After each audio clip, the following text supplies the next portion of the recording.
And bam, we're live. Only 2 more days here. Back to the mothership.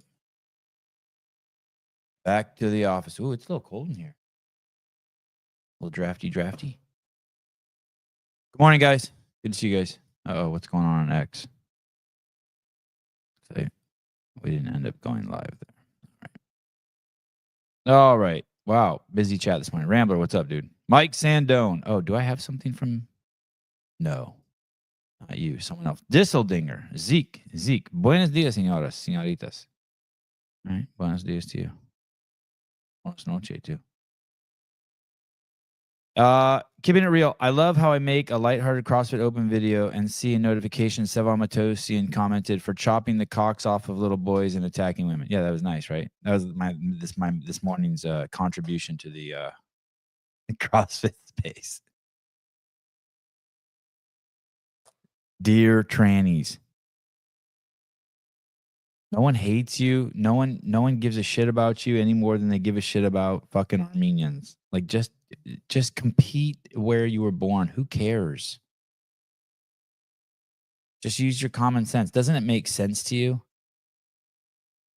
Like it makes sense to us. Listen, you're a girl and you're a boy and you want to turn into a girl, and so you want to do all the girl stuff. I totally get it. Cool. You want to paint your nails. You want to get titties. Go shopping and spend money on clothes that aren't worth what they're really worth. All that shit, whatever girls do, right? Play volleyball in those shorts that are just ridiculous that no fucking no responsible parent will let their daughters wear. The perv outfits, volleyball, the perv sport. But isn't it fucking always weird? You're just in a coffee shop somewhere and the fucking girls' high school volleyball team fucking comes in and they're in their outfits and you're like, are you fucking kidding me? Everyone's ass is hanging out of the bottom of their shorts. Like, what the hell's going on here? I have kids. But and actually I don't really care, by the way, but I still ain't letting my daughter fucking roll around like that.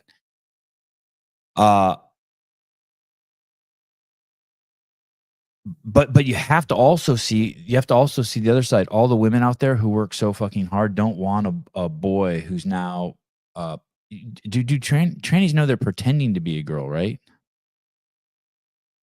They know they're pretending.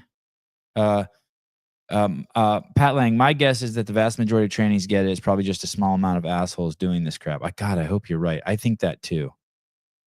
They're kind of just ruining it for everyone. Well, that'll teach the gays and the lesbians and the blacks ever to team up with any of those people too. Like, hey man, if you guys want to if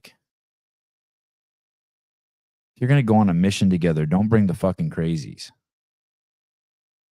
This whole thing where it's just like accept everyone and everything has just gotten too far. And I remember I used to be in that place too, but like there's people that you don't want to accept into your group.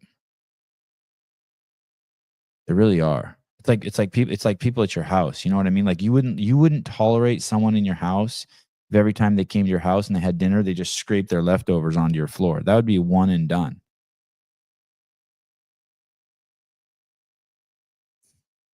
I'm all for forgiving people, but I don't want the guy who has 13 rape convictions living next door to me. Sorry. And I sure as hell don't want him on my fucking committee to decide who can play high school sports and who can't. I don't want him anywhere near my school. Did you see the alleged trans pilot on Blackhawk was a CrossFit tranny? Workout at Ben Smith's gym? No fucking way. Do not base society in the needs and interests of the 0.1%. Yeah, don't even base them on the 99%, right? Like if 99% of the people want abortion, you still don't do it. Sorry, you just don't kill babies. That being said, I'm still pro-choice, but you don't kill babies. You don't let the tyranny of the majority fucking do bad shit. If like we voted slavery back in, like you don't do it.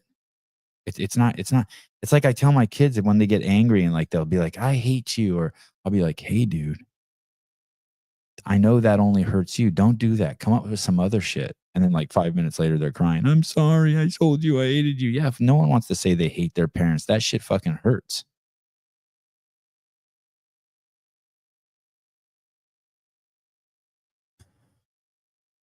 Good morning, Mr. Chapman, the host of the new podcast starting 12 a.m. Pacific Standard Time every Sunday. Jake Chapman. After we discussed objective versus subjective, I asked if Daddy decided he was a penguin, whether it should be illegal or demonized not to call me a penguin. I don't know if demonized was the right word to use, but they both laughed and said, of course not. Demonized. Boy, this is I guess my husband is with the UH-60 pilot. Rand knows that person. The guy is confused how that even happened. Oh, Nelly.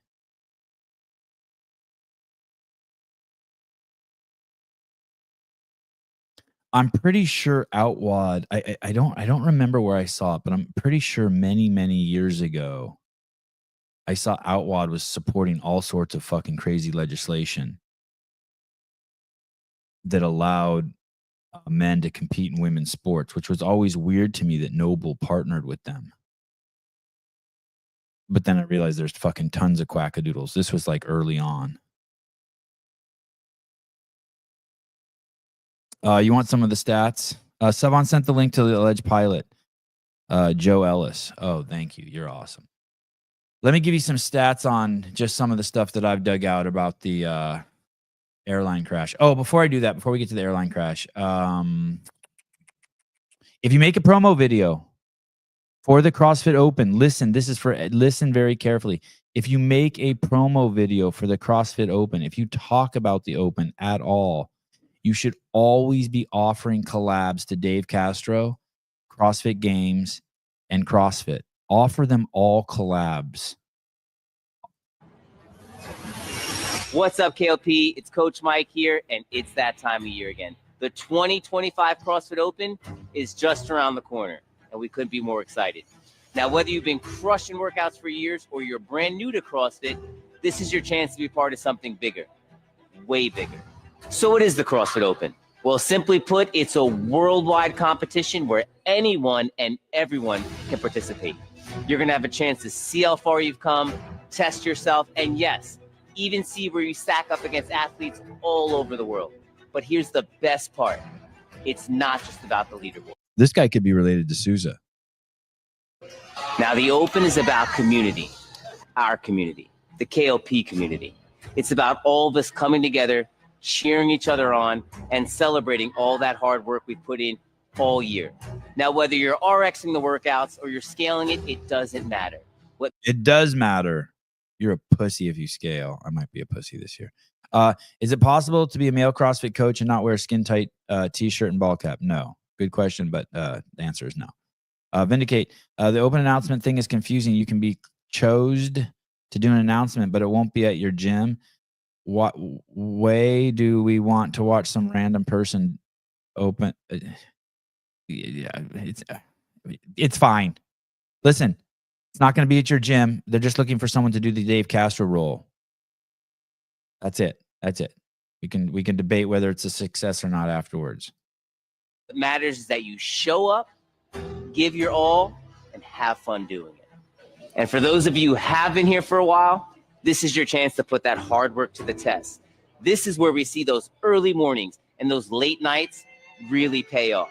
Plus, nothing beats the feeling of hitting a PR or hitting a skill you've never hit before. It's called the Open Magic, and I assure you, It's real. So here's the deal, KLP. Signups are open. I liked her.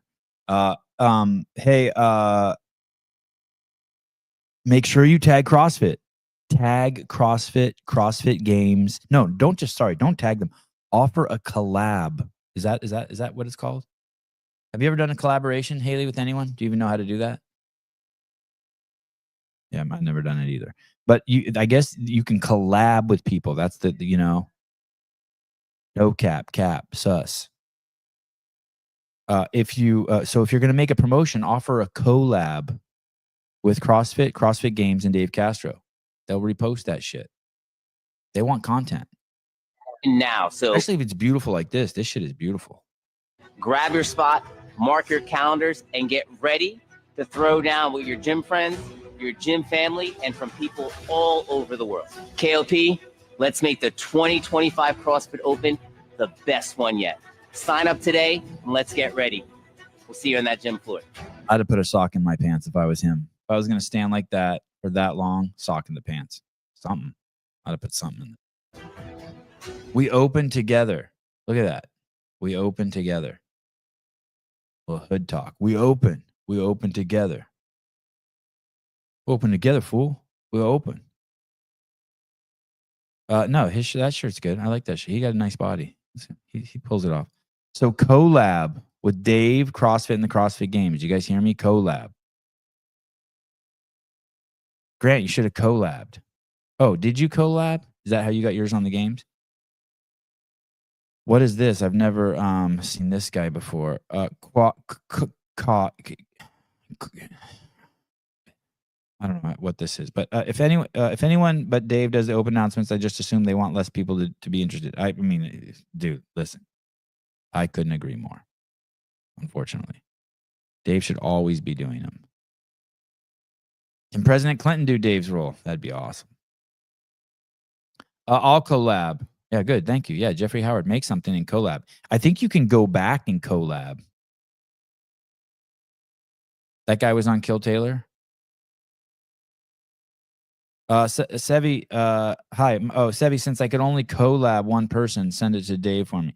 Oh, you can only, I think you can collab with like shitloads of people, like 5 people or something. Let me see. Maybe someone sent me a text just now. What are we going to talk about? Oh, the plane crash. A little bit of a schizo this one. Oh, here we go. Alleged. Oh, on X. What is this? That is. Okay. Alleged.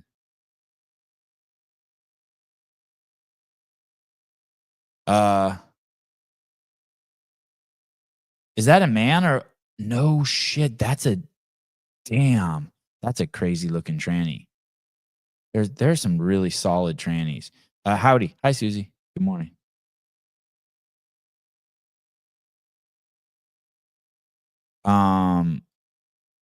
Let me see this.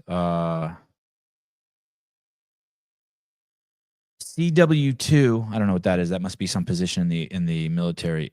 Joe Ellis, transgender pilot in fatal DC Blackhawk crash in Potomac River. So if that's true, that's a drug addict. If you're tranny, you're a drug addict. You have to know that. Had history of anti-Trump social media rants. Speculation rises over deliberate intentions. That sounds weird. Is that really? That's a solid. I'm fooled. I'm having trouble believing that's a dude. She served 15 years in the military. He has served 15 years in the military and wants to serve more. A tranny service member's perspective. Is that really the pilot?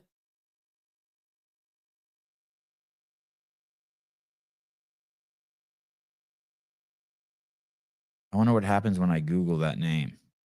Anyway, keep sending me stuff that you find. Oh, Pat Lang says, Sevi, check your DMs. It's not her. Look at this investigation in real time. Let me tell you some stuff. Okay, I will. 1 second, Pat. Let me, and thank you. Let me tell you some statistics. 1,000 whiteys in the Biden administration took tests to get into the FAA Federal Aviation Federal. What does the FAA stand for? Federal Aviation. Federal. Someone tell me down below. FAA. Something. They're the people who control the air. I remember watching the confirmation hearing of the guy who was going to run that department. It was a complete joke. It was a disaster. Oh, Federal Aviation Administration. Thank you, Pat. During the Biden administration, 1,000 white people who took the test and passed the test with flying colors were denied to become tower people. And then they threw all their test scores out and they remade the test. And the test became something that's called a biographical test. So instead of testing them on their competency and merit, They changed the test to you talking about where you're from, and like if you're from Mississippi and Packy, and and you're a woman. They actually got rid of 1,000 people after they took the test and passed the test. They said that they were too white. The Federal Aviation Administration is the only government division that's understaffed. The evening of the crash, the tower was supposed to have 30 tower people in it. It only had 19.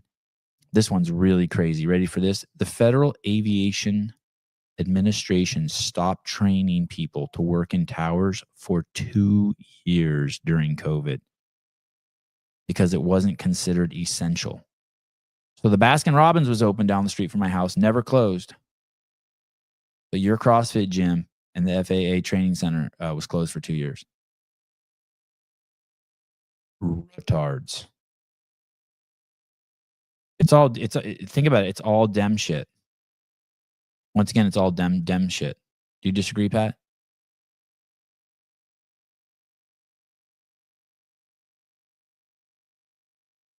And clearly it's not a popular job in the government because you actually have to show up to this one. You know, when they say only 6% of government officials who work for the Fed actually come to the office, that's those people. That's those people, janitors and security guards. Oh, that's good. Jake Chapman, Day Dem.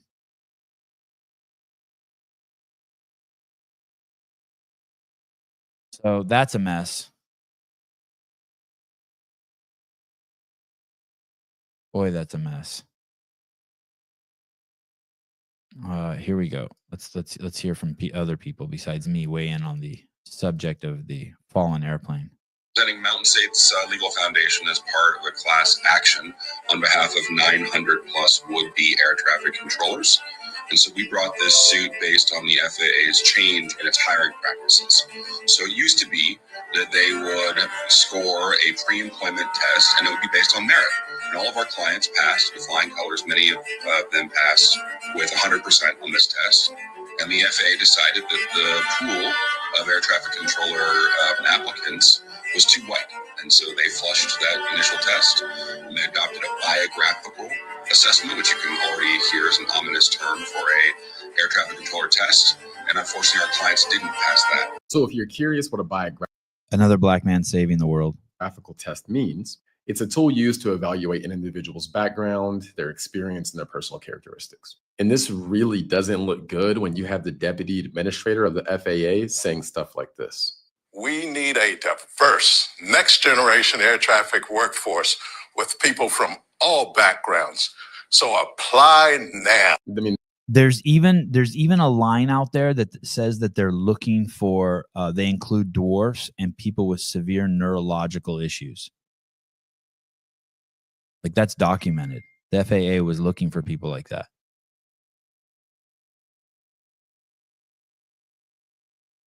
Sorry to the dwarves. You don't deserve to be lumped up with people with severe neurological issues. Yep, the black man. Listen, I'm telling you, I need to get back on that bandwagon. I've been saying it for years. I stopped preaching it. That's the only way we get saved. that alone is kind of making that lawsuit seem pretty legit. Now, with that being said, we don't need a diverse aviation workforce. We need a competent aviation workforce. But I mean, it's really kind of crazy to think about that lawsuit being brought and then seeing the heads of the FAA or someone high up in the FAA saying stuff like this. Yeah, I mean, I think it's a problem. It should be focused on competence. Your background doesn't matter. What matters is, can you do the job and can you do it well? I'm representing Mount. Tater Tot hates Trump. He's just confused.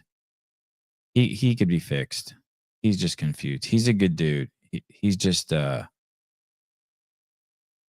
thinking straight. I've been there.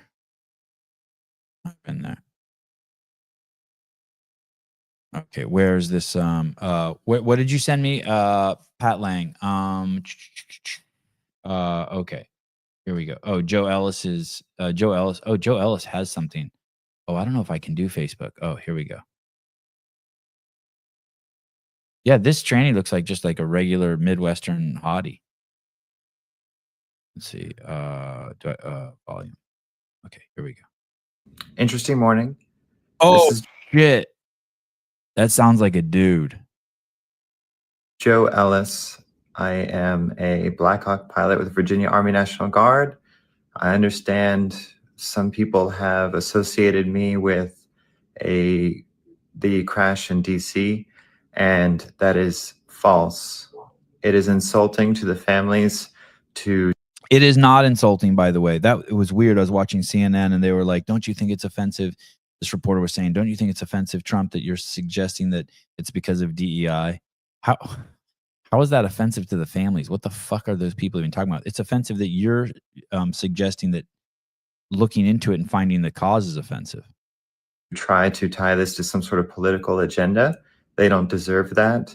That's not, it's not politics looking for, it's not, the only politics is the fact that you're trying to get people into the position who are to fly helicopters, who are drug addicts, mentally ill, based on the fact that we need people who are mentally ill and drug addicts flying pilots. That's, you left the space of logic. That's the only part that's politics. The fact that you want people flying these huge pieces of steel in the sky to be competent, that's not politics. That's not politics. Politics is how much money you should spend on schools versus the police department. That's politics. I don't deserve this, and I hope that you all know that I am alive and well, and this should be sufficient for you all to end all the rumors. I also have a statement. Oh, is that thing wearing a Santa Cruz shirt? God damn it. You see that? Son of a bitch. The Department of Defense is responsible for casualty notifications.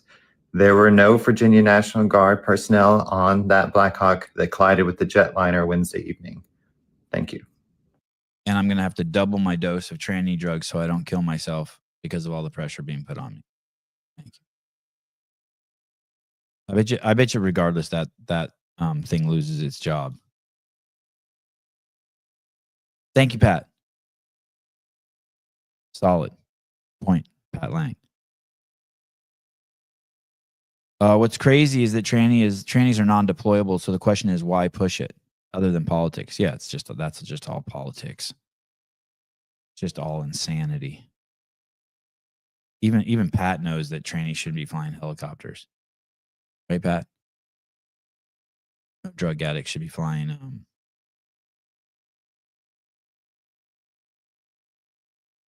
no drug addicts should be flying military aircraft. Andrew Hiller made another Sporty Beth video. It's gold. It's gold. There's a funny line in there. She I guess she entered the pro class. That's when all the guys like pile up in the front.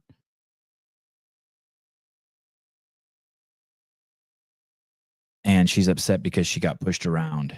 It's pretty funny. I like it. But she says she's a big girl and she pushed back. She also said the premise of the entire video is the fact that she says if you want to be good at high rocks, you have to stop doing CrossFit training and start doing high rocks training. And then Andrew goes on to show that she did 30 minutes worse. 30 minutes worse when she did high rocks training. Great. It's going to be the theme. My show, this whole 2025 is going to be like, thank you to the black man. This is if you listen very carefully, when I start this clip, you're going to see a libtard tell this black guy, Christianity was pushed on you by white nationalists, right? And then he just goes to town on her. Okay? This looks like it's at a university campus. Listen to this opening line here. This is so great how this unfolds. White nationalists push Christianity down your throat. Did white nationalists push Christianity down your throat? Christianity was in Africa before Europe. Whoa, did you hear that? Christianity was in Africa before Europe. Yeah, like Ethiopia. Go ahead, keep going, brother. The Ethiopian Bible is older than the King James. Thank you. That's exactly right. The argument that Christianity colonialism brought Christianity to Africa is completely wrong. Why is it completely wrong? Because Christianity was already in Africa before Europe. Christianity was in Africa before Europe. Everybody hear that? And one thing you need to know is that Christianity is not a European religion. Whoa, whoa, whoa. One more time. Real loud. Christianity is not a European religion. You're awesome. Christianity is not a white European faith religion. Keep going, brother. I like you. Jesus wasn't white. Jesus was not white. He was a Jewish man, right? Bunch of white nationalists push. Oh, there you go. There you go. Saving the world. One black man at a time. I love it. There's got to be video of Beth being pushed around on the track. Wouldn't that be awesome? Hey, are your guys' Instagram feed being filled with these video games that all look the same? All of a sudden, my Instagram feed is filled with these games that shows zombies attacking one guy, and he's got this gun, and he's just mowing them down, and there's big zombies, and there's different guns, and my Instagram feed is just being bombarded with it. It's nuts. It's like scroll 5 video game, scroll 5 video game. I don't even play video games. And then finally, I tried one after like 3 days of them bombing me with them. I'm like, okay, I'll try one. And I played for like 3 minutes, and it's like you have to pay like if you play for like 3 minutes, and then you have to pay like $5.99 if you want to keep playing, or you can wait 10 minutes. I'm like, what the fuck kind of witchcraft is this shit? Yeah, your feed thinks you're a 12-year-old boy. Is that what it is? I get mom's breastfeeding. I had that like a year ago. I went through that phase. That shit is crazy. The porn stars breastfeeding dolls. And so you can get away. She's showing the tits. Crazy. Did you listen to the last Rogan? No, I don't have time to listen to Joey. About the UFOs? No. Should I? Send me a clip. I don't have time for a whole podcast. Unless it's something Pedro did. Or Hiller did. You'll keep getting them since you broke down and downloaded one. Oh, is that what's happening? Yeah, it's crazy. I wouldn't you rather just get an app? You pay $49 for it, or $29 for it, or $112 for it, and you're done. I don't want to keep having to don't nickel and dime me through the entire fucking game. Why would I do that? I just erased the app right away as soon as I saw that. I get Armenians and minivans. That's fair. It's a whole theme on Instagram. Sevi, I just tagged you on a post with the new angle of the helo crash. I'm not sure how I check to see. That's the heart button. I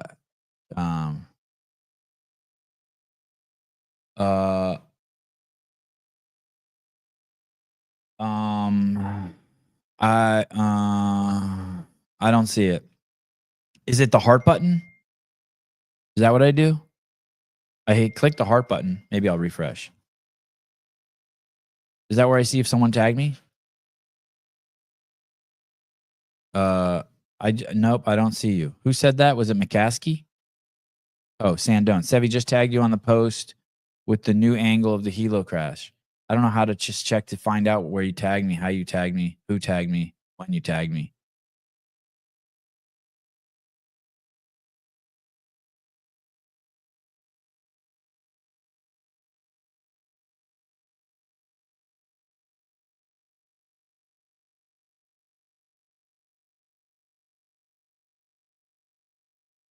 Anyone?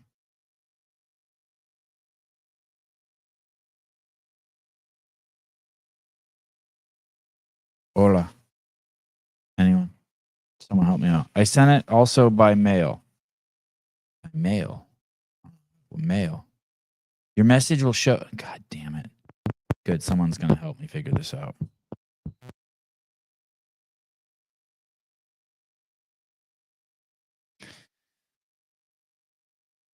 I didn't finish my first cup of coffee this morning. Hello. Usually I finish my first cup before the show starts. Hi.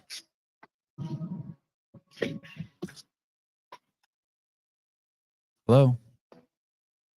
You sound like you needed a caller. Oh, shit. That's not good. Thank you. Do you know how Instagram works? Oh, are you just fiddling around with Instagram? I'm trying to figure. Someone said they tagged me in something. Oh yeah, I don't know how to do that. Yeah, and if I want to see the if I want to pull up a different angle of the plane hitting the helicopter, or the helicopter hitting the plane, but I don't know how to do that. Oh well. So how many more days are you going to be in Newport? I think I'm driving home Sunday. That's the plan. I've got to give you a no rep on that kitchen cabinet behind you. Oh wow, what's up with it? It's pretty nice. That's a big no rep. Like, tell me what's up with it. What don't you like about it? There's no light rail molding. No. They didn't flush out the bottom of that short cabinet.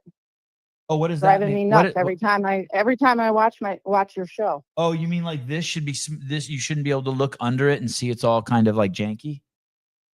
Yeah, you got to flush that out. Okay. Put some light rail molding on it. Okay. Yeah, I feel you on it. I do like what's that stuff called? The splash guard. I do like the tile. The backsplash, yeah, that's very nice. Yeah. Okay. Solid. Jody's critiquing So- this cabinet installation. She's saying it's not finished. I'm giving it a It needs no rep. a light rail and a flushing. I guess the flushing would make that like smooth. See how you Anybody can who sits at that table is going to see that and they're going to be like, "Who the heck designed this kitchen?" All right. That's it. Yeah. Okay. Thank you, Have you Haley. seen- Haley says we need to have you come out and redo our whole kitchen. Okay, I will. Have you seen Anomaly? No, is talking about the plane crash? Oh no. Since I've been here in Newport, no. Yeah, that's where you met him. So I wondered if you saw him there. I'm just really focused on getting fit for the Open and chilling. Yes, you're doing very well. Thank you. That's all I've been doing. All right. Well, listen, you guys have a great ride home and keep podcasting. Okay. Thank you. Thank you for saving the show. Okay. Okay. Okay. Bye. Bye-bye. All right. Caller saves the show. Does Jody get a free lifetime sub to the show? Sure. Yes, you all do. I should just make episode 1. I should just release episode 1 of Behind the Scenes for the subscribers anyway now. We're stuck and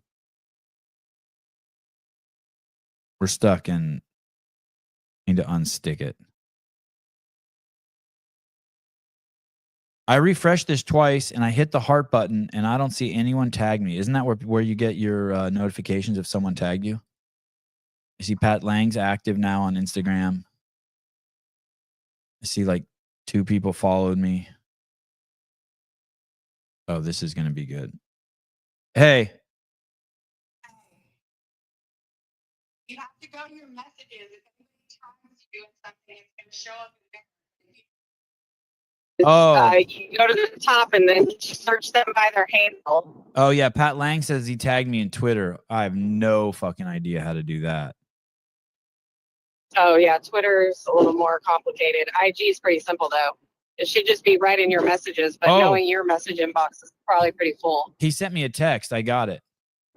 No one ever Ding, there you go. No, do people use DMs on Twitter? I whenever I hit that mail button, there's nothing ever in there. It's just empty. No one likes me on Twitter.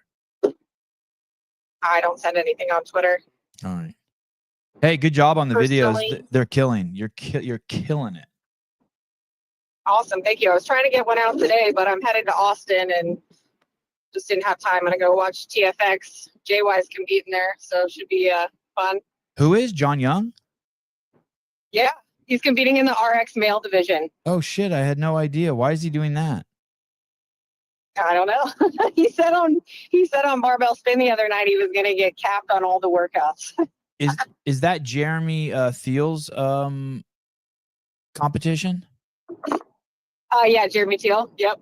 Yeah, crazy. Hey, did you watch the interview they did with Lucy Campbell? So many people are telling me it's amazing, that Lucy came across amazing. Yeah, she does really good. I like watching her. All right, I got to check her out. I wonder if Hiller's ever going to film with her. She's kind of far away.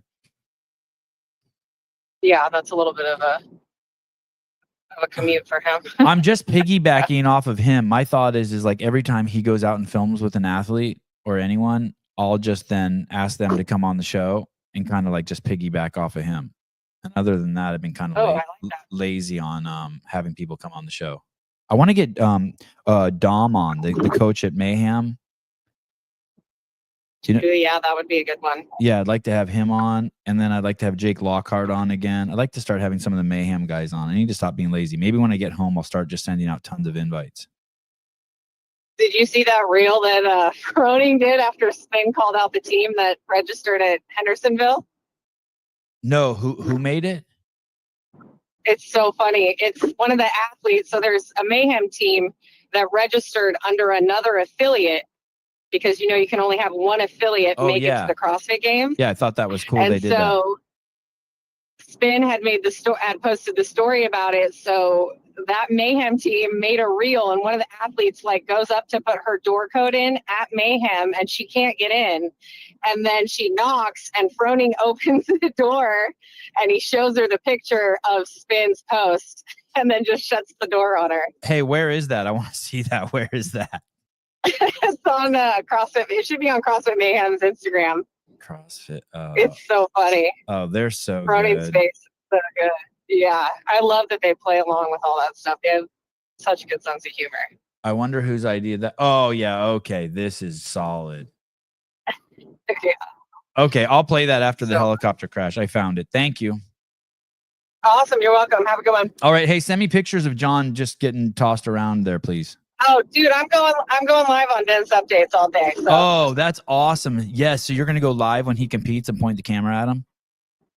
Yeah, my the owner of my gym is in the same heat as him, so it's gonna be great. Oh, that's awesome. Yeah, I'll be live on Instagram, so if you guys want to check it out. All right. Thank you. Yes, sir. Bye. Bye. Damn, she's all in. Isn't that crazy? I'm so fucking lucky I found her. Okay, here's an angle of the helicopter crashing into the airplane from a different angle. Here we go. Let's see what we got. Hawk can be seen flying at speed over the Potomac from the left side of the screen. The American Airlines plane can be seen flying towards the airport before the two collide, causing a mid-air explosion and fall into the river. In a second video, you can see the Army helicopter and American Airlines plane travel toward each other. After the collision and subsequent explosion, the airliner can be seen spinning into the water, and the Black Hawk is also seen falling into the water. Oh, first video, God. Oh, it makes me want to vomit.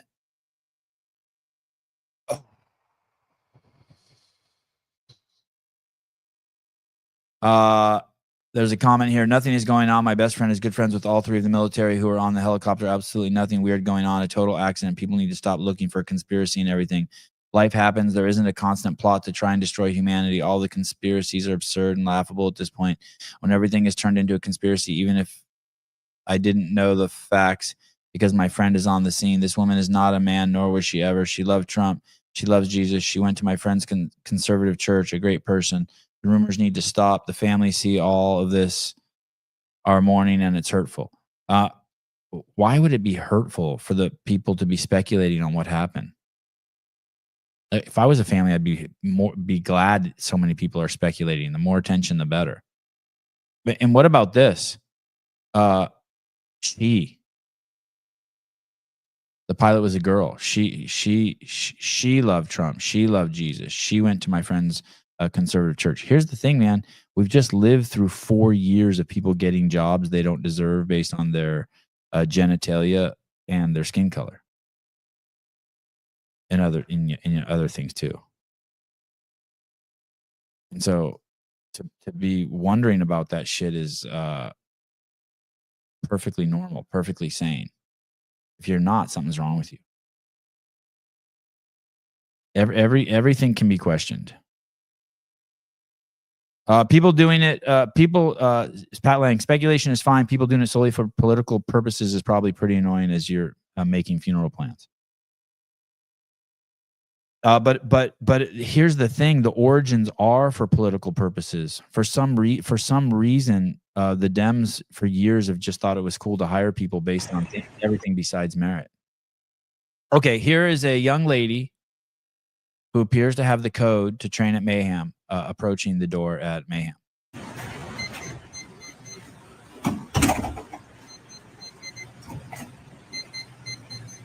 that my code word?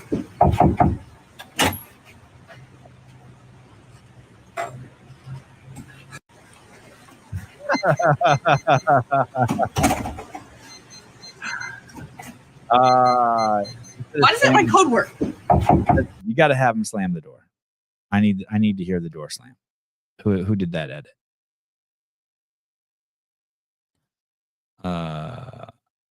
Haley Adams, they're doing us dirty. It's good. So good. God, look at all these people.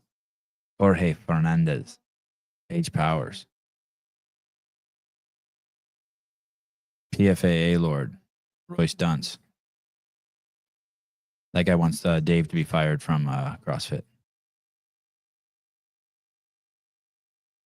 I don't like that. I don't like that at all. Oh, Nina Aragovic. Oh, they quick with it. Frog grips. Who uses grips? Grips are retarded. By far, frog grips today. Trevor Gentry. Why do I know that name? Oh, Jessica Androsic. I like her. I don't even know why. Oh, Arnon Macau. Podcast listener.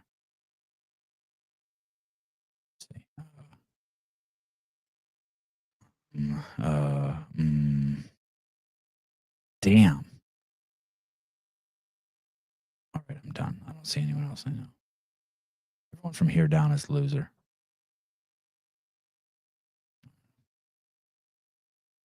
All right, back to the show. Good stuff. Thank you. Been check my text messages for any other stuff. Oh, new angle shows how midair. Oh, okay, I see it.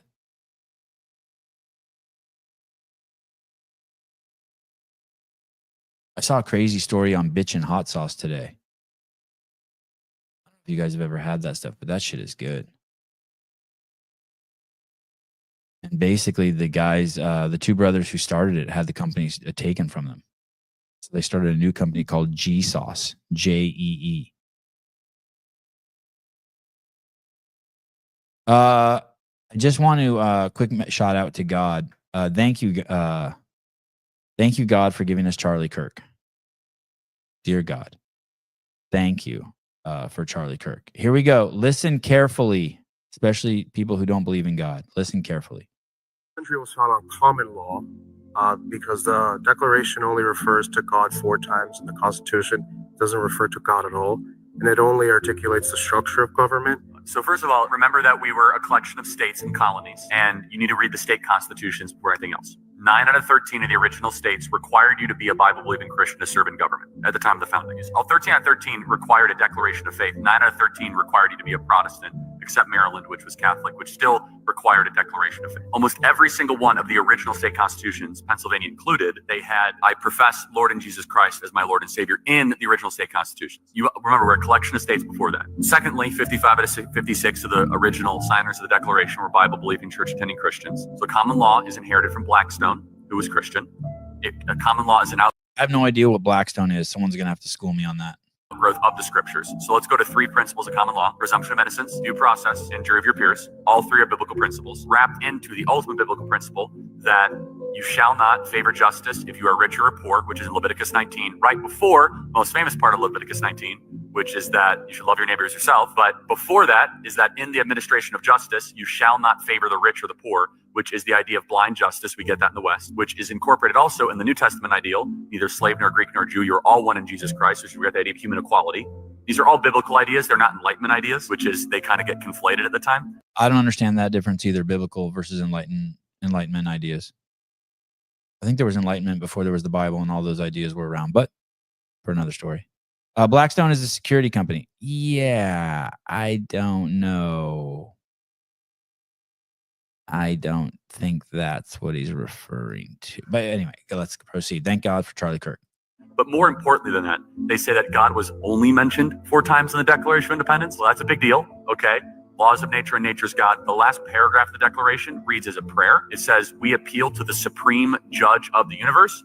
Who's the judge of the universe? Jesus Christ. It says in Revelation that Jesus will judge the earth on his throne. So in the Declaration, they were praying to Christ our Lord as a prayer very specifically. Thirdly, as I said on stage yesterday, Deuteronomy was by far the most quoted book, religious or non-religious, in the time of the founding when they were putting together the Constitution, more than John Locke, more than Montesquieu, more than Blackstone. So the book of Deuteronomy, which talked about laws, customs, traditions, it was Moses' farewell address as he's about to say goodbye, say, hey, good luck in Canaan, guys. Here's how you should set up your form of government. But finally, and most importantly, let's look at actually what the founders said. John Adams famously said the Constitution was only written for a moral and religious people. It was wholly inadequate for the people of any other. The body politic of America was so Christian and was so Protestant that our form and structure of government was built for the people that believed in Christ our Lord. One of the reasons we're living through a constitutional crisis is that we no longer have a Christian nation, but we have a Christian form of government, and they're incompatible. So you cannot have liberty if you do not have a Christian population. Our country. Do you guys get that? That's why it doesn't matter whether you believe in God or not, but that you allow those people to run with the ball. They're holding down the fort. They're holding down the fort.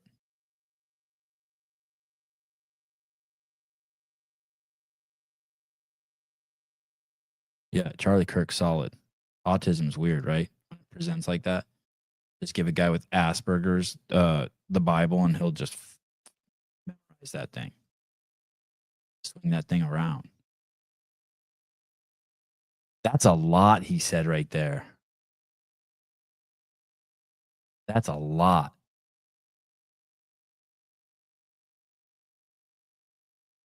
Guess who's doing HillerFit programming? Guess. Guess who Andrew's newest client is? No? Anyone? Anyone? There he is. In the off season. Bam. Damn, Tyson moves good. Look at him.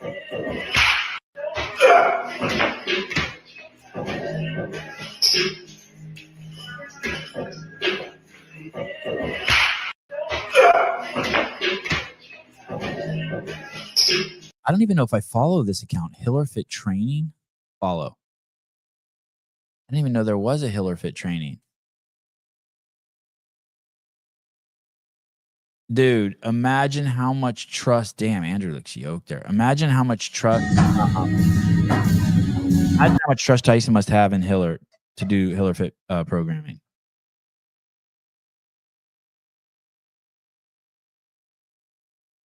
Didn't he smoke Hiller on the workout behind his house? I can't remember. I want to say Hiller won one and Tyson won one. I can't remember.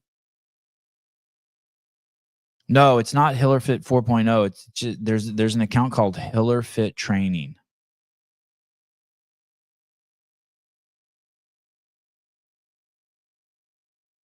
I think he has a pretty big cadre of athletes. He just doesn't promote it ever.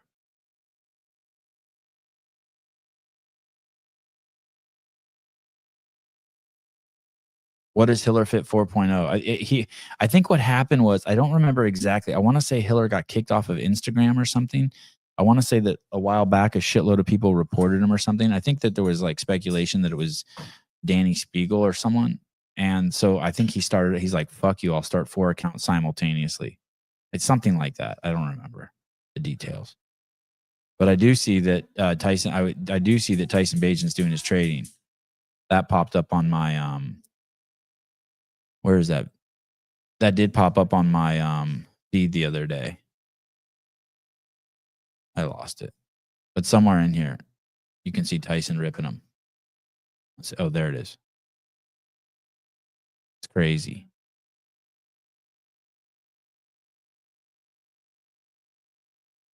I barely recognize Tyson.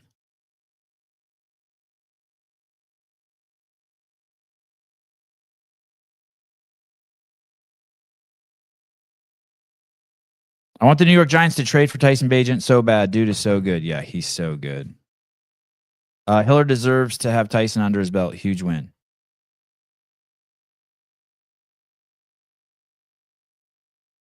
I saw that I saw that Kaylee made a Jeremy, were you hitting on Oh Baby Beast? What was that? I saw the other day on her account. Where is that account? She says she doesn't date black dudes. Is that what she said? Oh, she made an audition to host. Jesus criminy. She made an audition to host the what is that? Okay, when? It's a repeat workout. It's workout that turns if you're a bitch or not. Thrusters and burpees. It's 16.5, 14.5. I don't know if that's true or not, but I think so. She has a pink microphone. She has a pink microphone. Okay, so she did a audition. Did an audition to host the Open. That's what you're supposed to do. You got to email that to me. Sevon Matosian at the Sevon podcast at gmail.com. Email me your submissions, and any day now, maybe even tonight, I'll do it. I'll grab all the submissions and we'll look at them, and we'll push forward the one we think is the best to Dave. A great body, put some clothes on. I agree. Jesus Christ. At least put some shorts on, for fuck's sake. I don't like that. I don't like that all that pink frilly shit either. I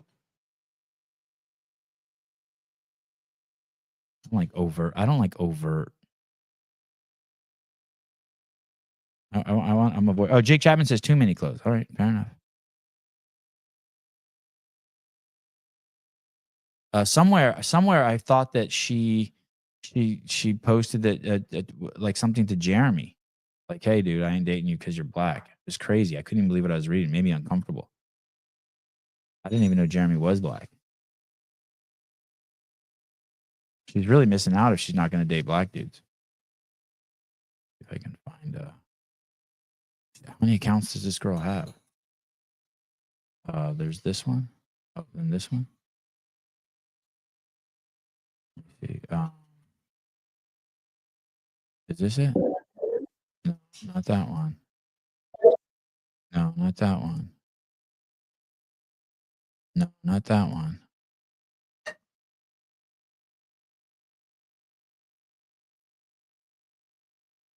Oh,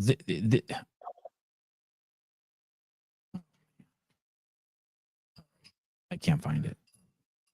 Did you ask her out, Jeremy, and she put the kibosh on it?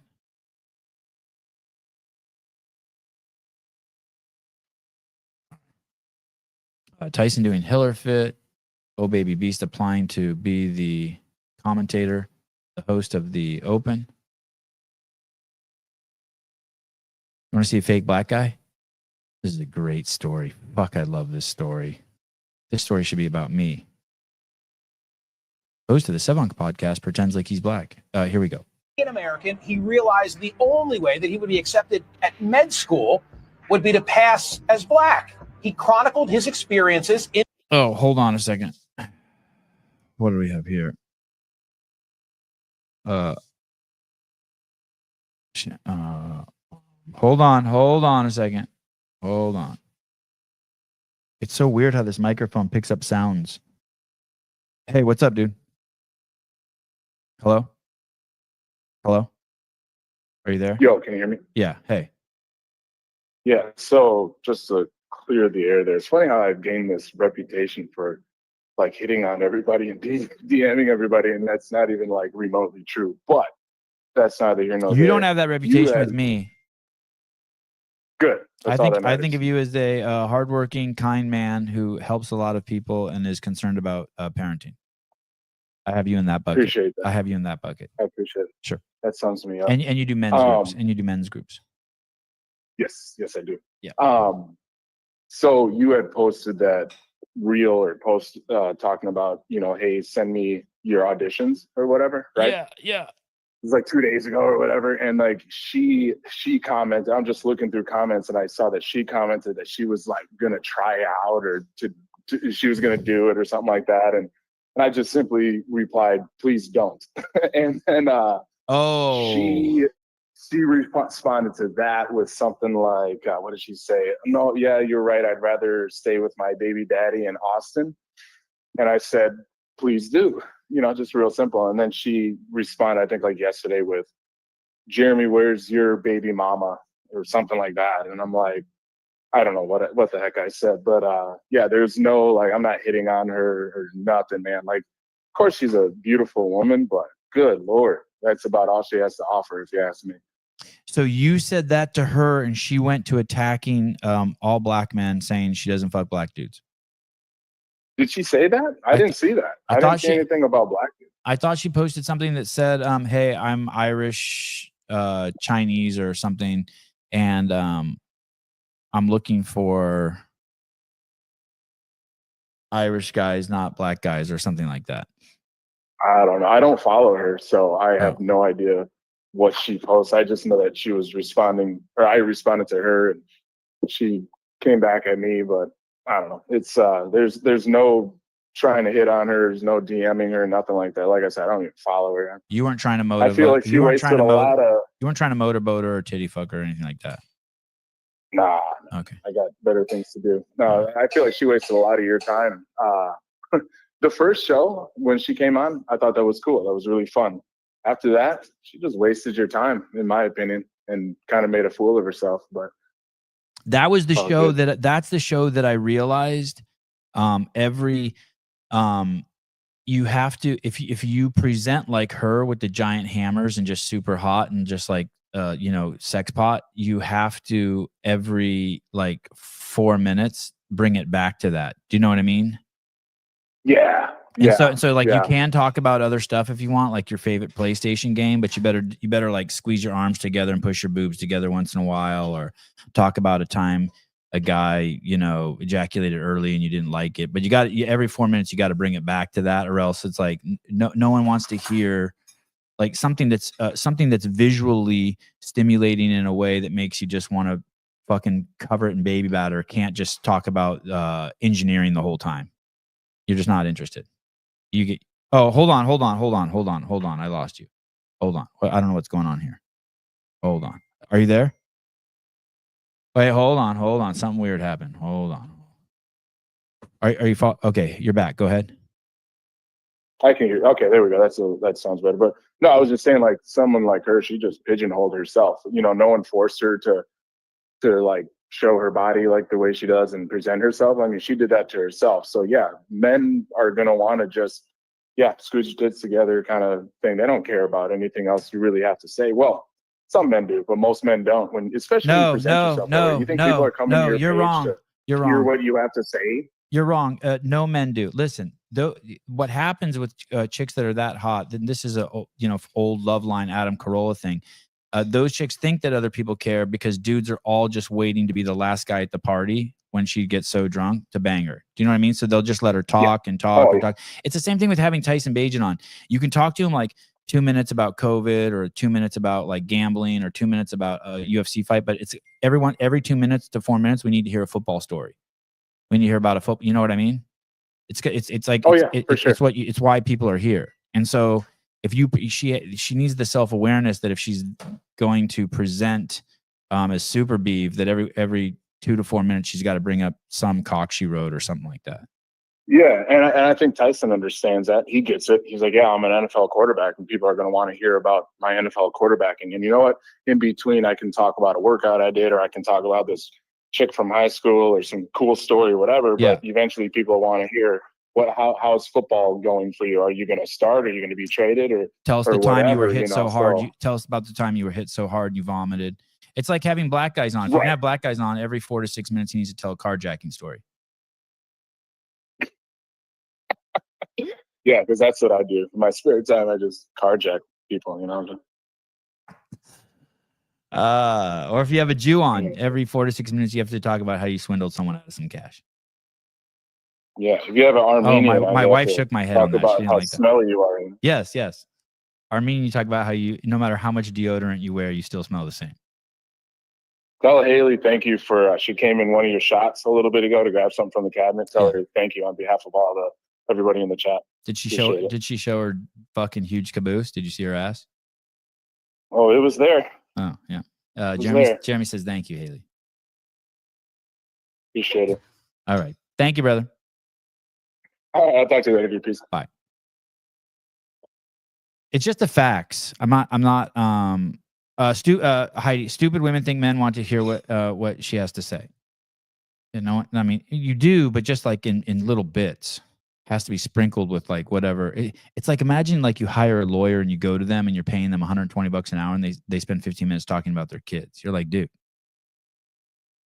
like I want to talk about you helping me get out of this divorce with losing as little money as possible. There's nothing wrong with it. It's just knowing your role. Jody Lynn, are you there? Jody. Jody, are you there? I have something for you. Jody. Sevon to Jody. Are you there? Jody. Jody, if you have my phone number, text me. I need to put you in contact with someone. Someone already reached out for your services, cabinet services. Yes, there you are. Hi. That was you who called earlier, right? Is Jody Lynn's the cabinet lady, right? There's two Jodys? No, there's one Judy. There's Asian Judy. There's Jody, the cabinet lady. Do I have it right? Jody, will you please reach out to Shannon Medeiros? Yes, I'm the cabinet guy. Okay, I figured. Okay, thank you. Please reach out to Shannon Medeiros. Thank you. DM or something. Matt Souza, it's like when the first 20 minutes of a meeting is people talking about themselves. Nobody cares. Get on with the meeting. Oh, yeah. If they ask you to, like if they ask you to go around and tell a little bit about yourself. I'm Sevon Matosian. I film documentaries in over 100 countries. That's it. Still something.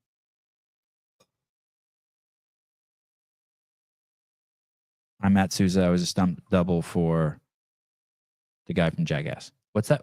Steve-O. I stunt double for Steve-O and Jackass. That's it. Asian Judy. I kind of like Judy the Asian. Hi, I'm Sevon. I love trainees. Yeah, that's good. I'm Sevon. I was drunk one time, put my face in a trainee's titties. Maybe he shouldn't be here for this show.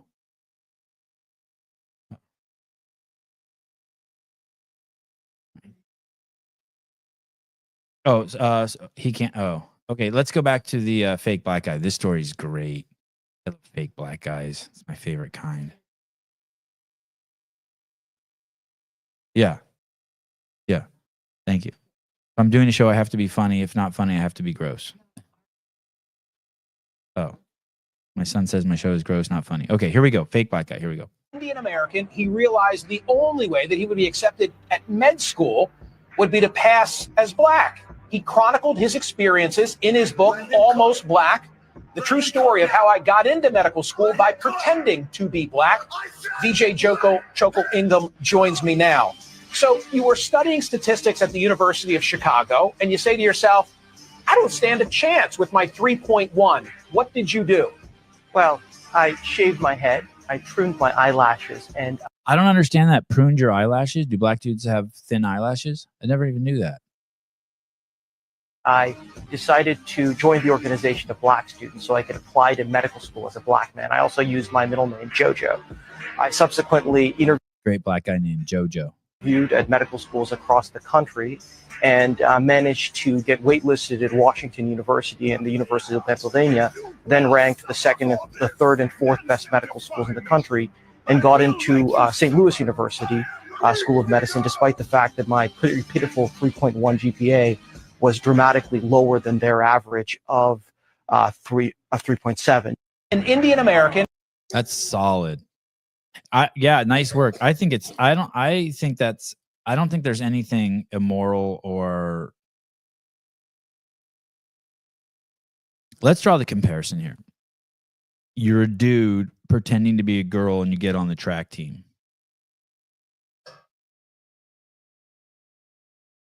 I don't like that. But Packy pretending to be a black guy getting to medical school, I have no issue with that. Is that inconsistent? I don't think that's inconsistent. I think it's comparing apples and oranges.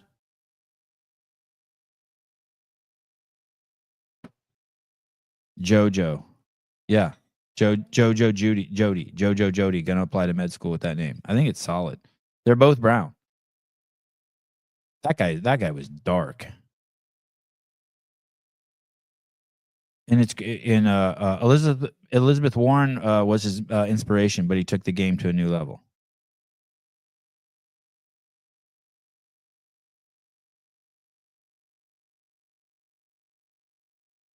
Yeah, don't lump Pat Lang in with the crazies just because you love him.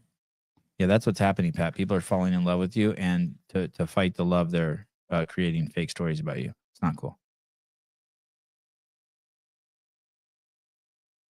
All righty. This story's great. Let's visit an oldie but goodie. Oldie but goodie. You may remember this story from, I don't know, 6 months ago, a year ago, last week. I don't even remember. But this guy, this 17-year-old boy was on Snapchat, Instagram, Facebook, and he started texting back and forth with a girl, and they started sending nudes back and forth. And then as soon as he sent enough nudes, the guy on the other side said, "Hey, I'm not a girl. I'm in Nigeria. And if you don't send me money, I'm going to share the nudes with the world." And the boy killed himself.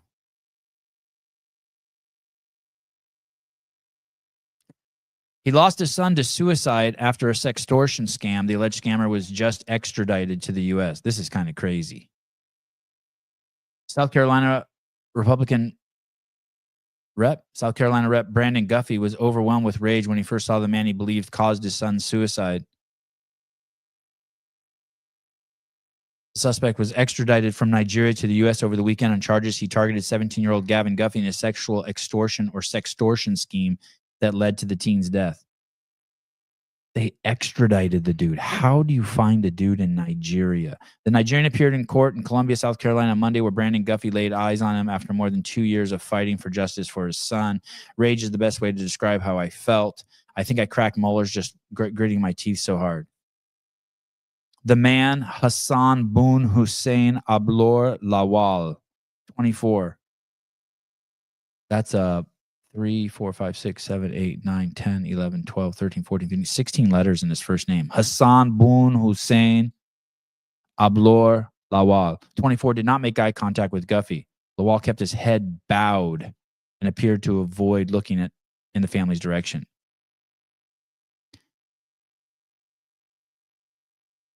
Gavin shared the photos. That's the 17-year-old boy who killed himself. The suspect threatened to publicize them if he didn't pay. He pleaded not guilty to charges of child exploitation resulting in death, distribution of child sexual abuse material, coercion, and enticement of minor, cyberstalking, interstate threats with intent to extort, aiding and abetting, according to the court records.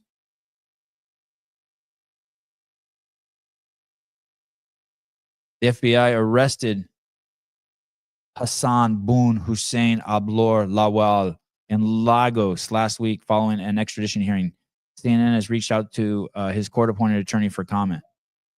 Guffey, that's the father, had to sign paperwork confirming he would not push for the death penalty to ensure that the Nigerian government approved the extradition. I don't know, man.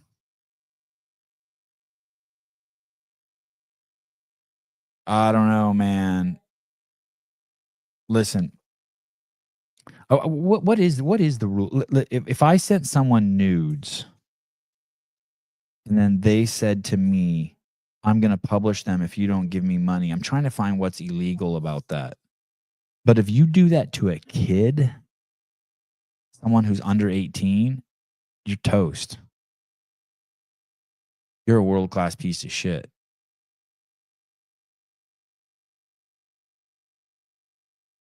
But I'm not sure I understand. Someone explained the logic to me. If you send someone nudes, what did you think that they were going to do with them? Don't you just assume? Like, if you send them to someone, they can't just sell they can't. I don't get.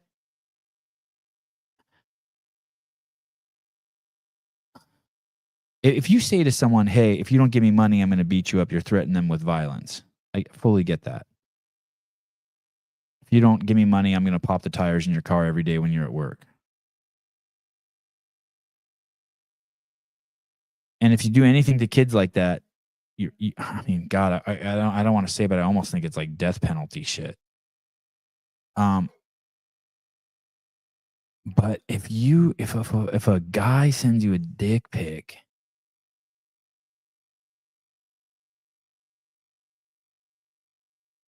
and you tell him you're going to share it with on your Instagram if he doesn't give you money, Sevi, what did you do with my nudes? I don't know. Put them somewhere safe. I have a wall actually at my house. I have a room in my house in the basement that has 24 by 36 posters of all the nudes you guys have ever sent me. 80% dick pics, but whatever. It's kind of like my trophy room. Lawal faces up to life in prison while the charges of child exploitation result in death alone carries a mandatory 30-year sentence. Oh, that if you have child exploitation that results in the child's death, it carries a mandatory 30-year sentence. The court may also order him to pay restitution. I don't mean to be so close-minded or stereotypical, but I can't imagine that anyone from Nigeria has any money to pay you. They were able to pick up the conversation as agents where he thought he was talking to my 16-year-old. They were able to track him down, I think, through the conversation and his continued efforts to try to extort me as well. Yeah. After the guy killed himself, this guy, Hussein bin Laden, Lowell, whatever, he kept sending extortion notices to the boy's family, to the dad and the siblings, saying, hey, you need to pay me or else I'm going to release him. He also sent them like laughing emojis. Your son's dead with like laughing emojis. It's crazy. Guffey says, I don't care what type of parent you are. It's very difficult to protect your children from everything. Yeah, you can't protect them from everything.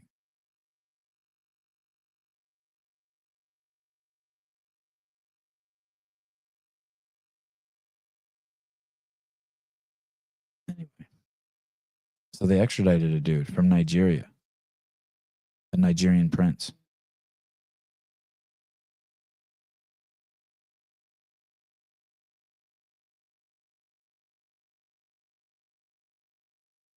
Hardly last. Need to have parental supervision. It's dad's fault, as everything that child does or fails to do is the parent's responsibility. I'm sure the dad feels something horrible. I'm laughing so hard imagining our nudes covering Sevi's wall. Yeah, not totally. There's still room for more. Just keep sending them.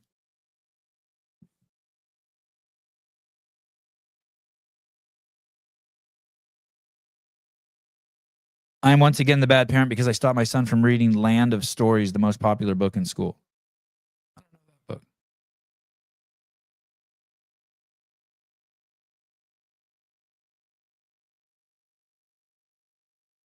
Anyway, I hope they got the right guy. It seems pretty amazing. So the FBI flew on a plane to Nigeria and grabbed this dude. Can you imagine if you were that dude and just fucking 2 DEI hires from the FBI roll up? I'd love to see the FBI agents they sent to get him. I'd love to see that.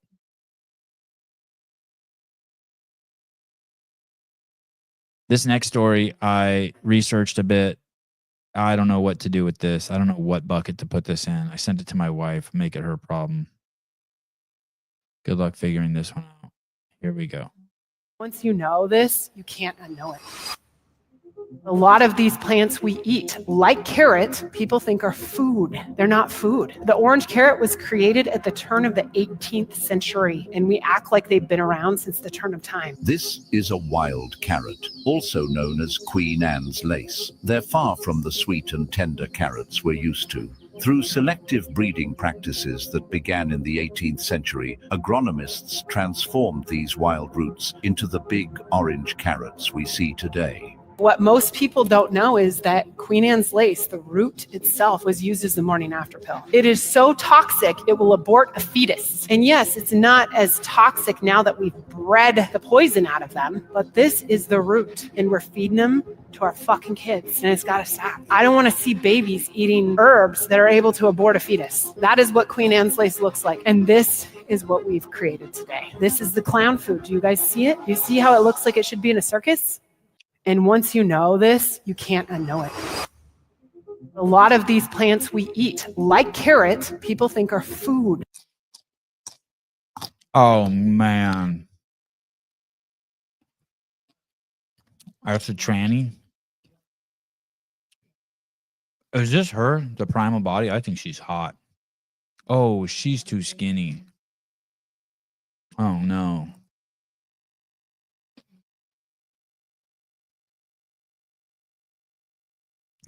Needs to eat something.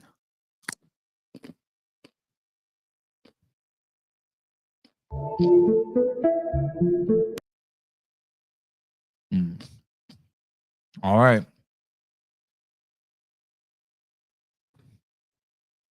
I don't like skinny trannies. I like them plump.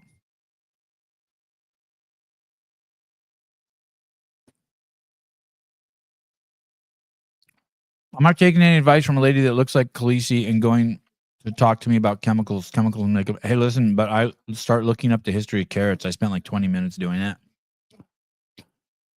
It's not good, man.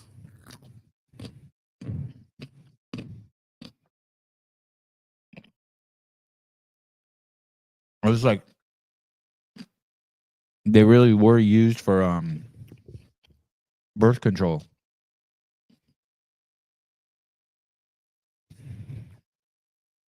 Well, what are you gonna do? It's probably I'm probably gonna have to just switch to jicama. The carrot's so convenient too.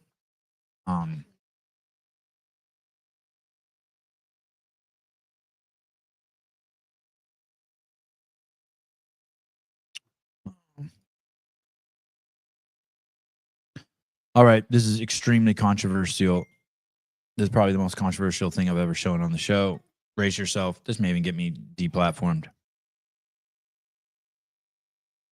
If you eat that carrot, you're not going to be able to have babies. Oh, all right. Fair enough. Okay, ready? I'm not. Let the debate begin. Here we go. It's not as bad as it looks. This electric foot file just exposes all dead skin and took my feet from crusty as hell to silky smooth. And considering the fact that I just got a pedicure last week and this is getting up all the dead skin that they didn't get, it just makes sense for me to keep using this over pedicures because it's one, cheaper, and two, it does all the heavy lifting anyway. So it's like, what would I need to pay them for? They send you a shit ton of these filing pads so you won't run out for months. And if you just look at the before and after, I think it was definitely worth it. So if you need one of these for yourself, I'll put the link to where I got mine in the bottom left. Trust me, it's not as bad as it looks. This electric foot file just exposed. Why would I want to do that? Why? Besides the fact that that looks extremely fun to do. I mean, like really fun to do. And I'm curious how my feet would react. Oh, yeah. Mason Mitchell, the air in that room. I know.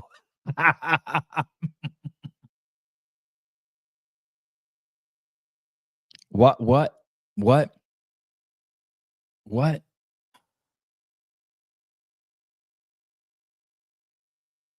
would I do that? Why would I want to take the dead skin off the bottom of my feet? I don't really understand that. I don't get why you'd want to do that.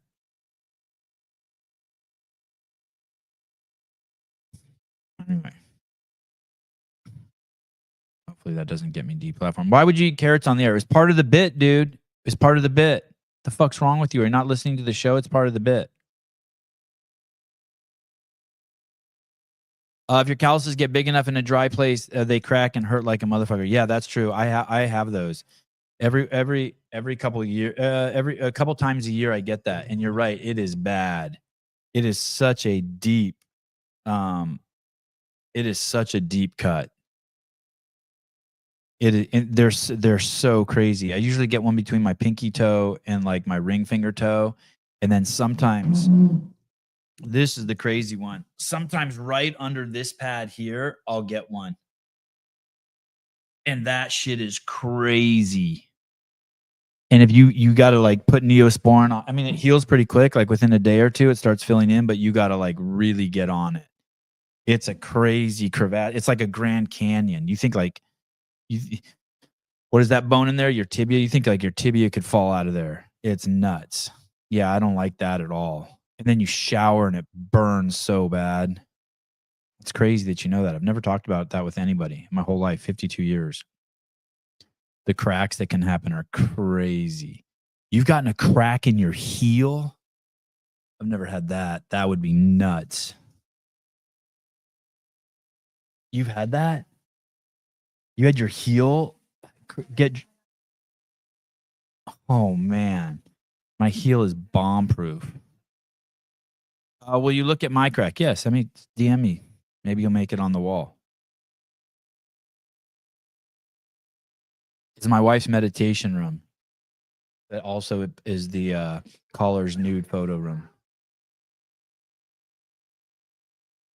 Oh, military rucking. Okay, I could see that.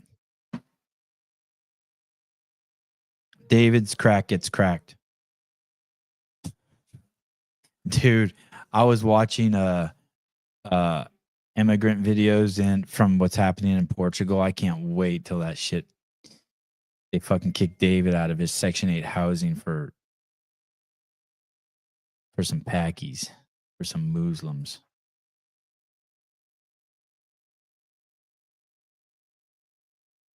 And now we reach the climax of the show where we talk about semen. Vaccination by insemination. And I wish this weren't true, but huge shout out to Dr. Peter McCullough. And thank you for the shout out in your Substack as well. But everybody, you need to go read this information. He goes on to list a study where out of the 43 men that were tested, all 43 had the you know what in their semen. And after all of these years, we know that transferring this harmful bodily fluids that have been contaminated can actually give you the jab. So vaccination by insemination is a real concern, and this is why you need to make sure that your partners are unjected.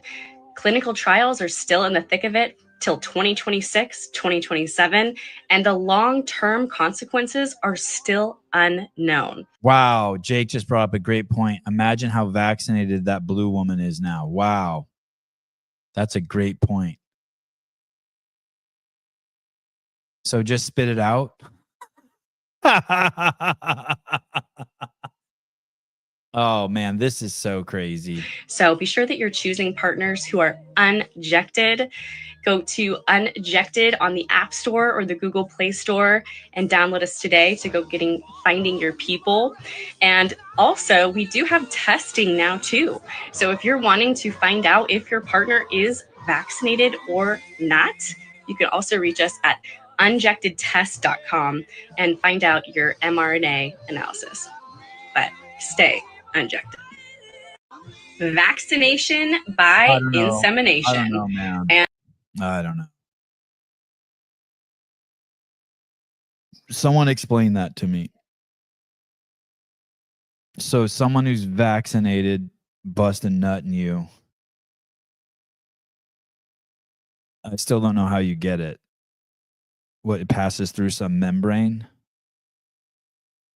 The membrane inside the, I don't know, on the labia or the cervix or wherever the semen goes inside a woman. You're telling me that it's somehow...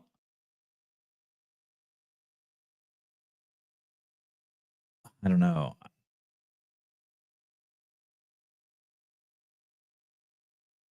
I don't think it works like that. I'm just having trouble believing you could pass it through semen like that into the vagina. Or even if they swallowed it. I just think that your digestive tract is so fucking brutal. It wouldn't pass. It wouldn't cross the blood-brain barrier. Dude, I felt that tension over here, Haley. Don't do that. I felt that over here.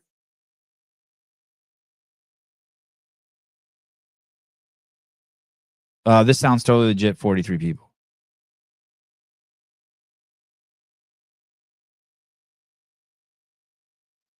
Transferring COVID antibodies the same as passing the vaccine. Yeah,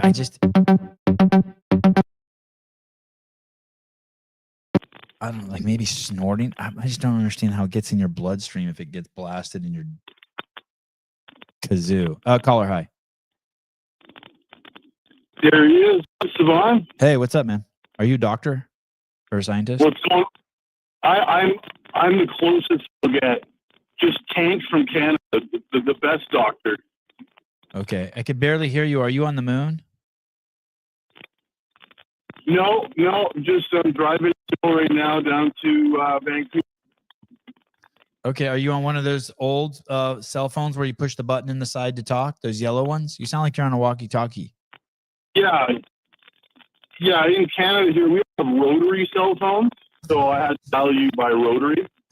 God, dude, I swear to God, if you said one small step for man and one giant leap for mankind, I would think you were on the moon. I swear to God. We've never been to the moon. Oh, Tank, good to have you. Have we not been to the moon? Seriously, have we not been to the moon? Hey, how's that? Is that better? No, it's bad. It's like it's crazy, but it's okay. Keep going. It's fun. It's like I feel like I am talking to someone on the moon. Do you think that we haven't been to the moon though, for reals? Oh God, no. Yeah. Okay. No, we've never been to the moon. I mean, I didn't want to call and talk about that. I wanted to talk about your last story, man. Oh, Isn't that interesting? Yeah, that it can be passed from the semen into the kazoo, and that then you got the mRNA starts spreading around in you. Yeah, but more I wanted to link that to your boy Trump. Oh, because of Operation Warp Speed? No, well that's I mean we can never forget that. That's that's the important position. No, more so the $500 billion to the creation of mRNA for cancer vaccines. Okay, let me say this really quick. So if someone's driving, if someone's crossing the street and let's say someone jumps out in front of my car and I swerve out of the way and save that person's life or try to save that person's life and I hit another car, do you give me a little bit of wiggle room?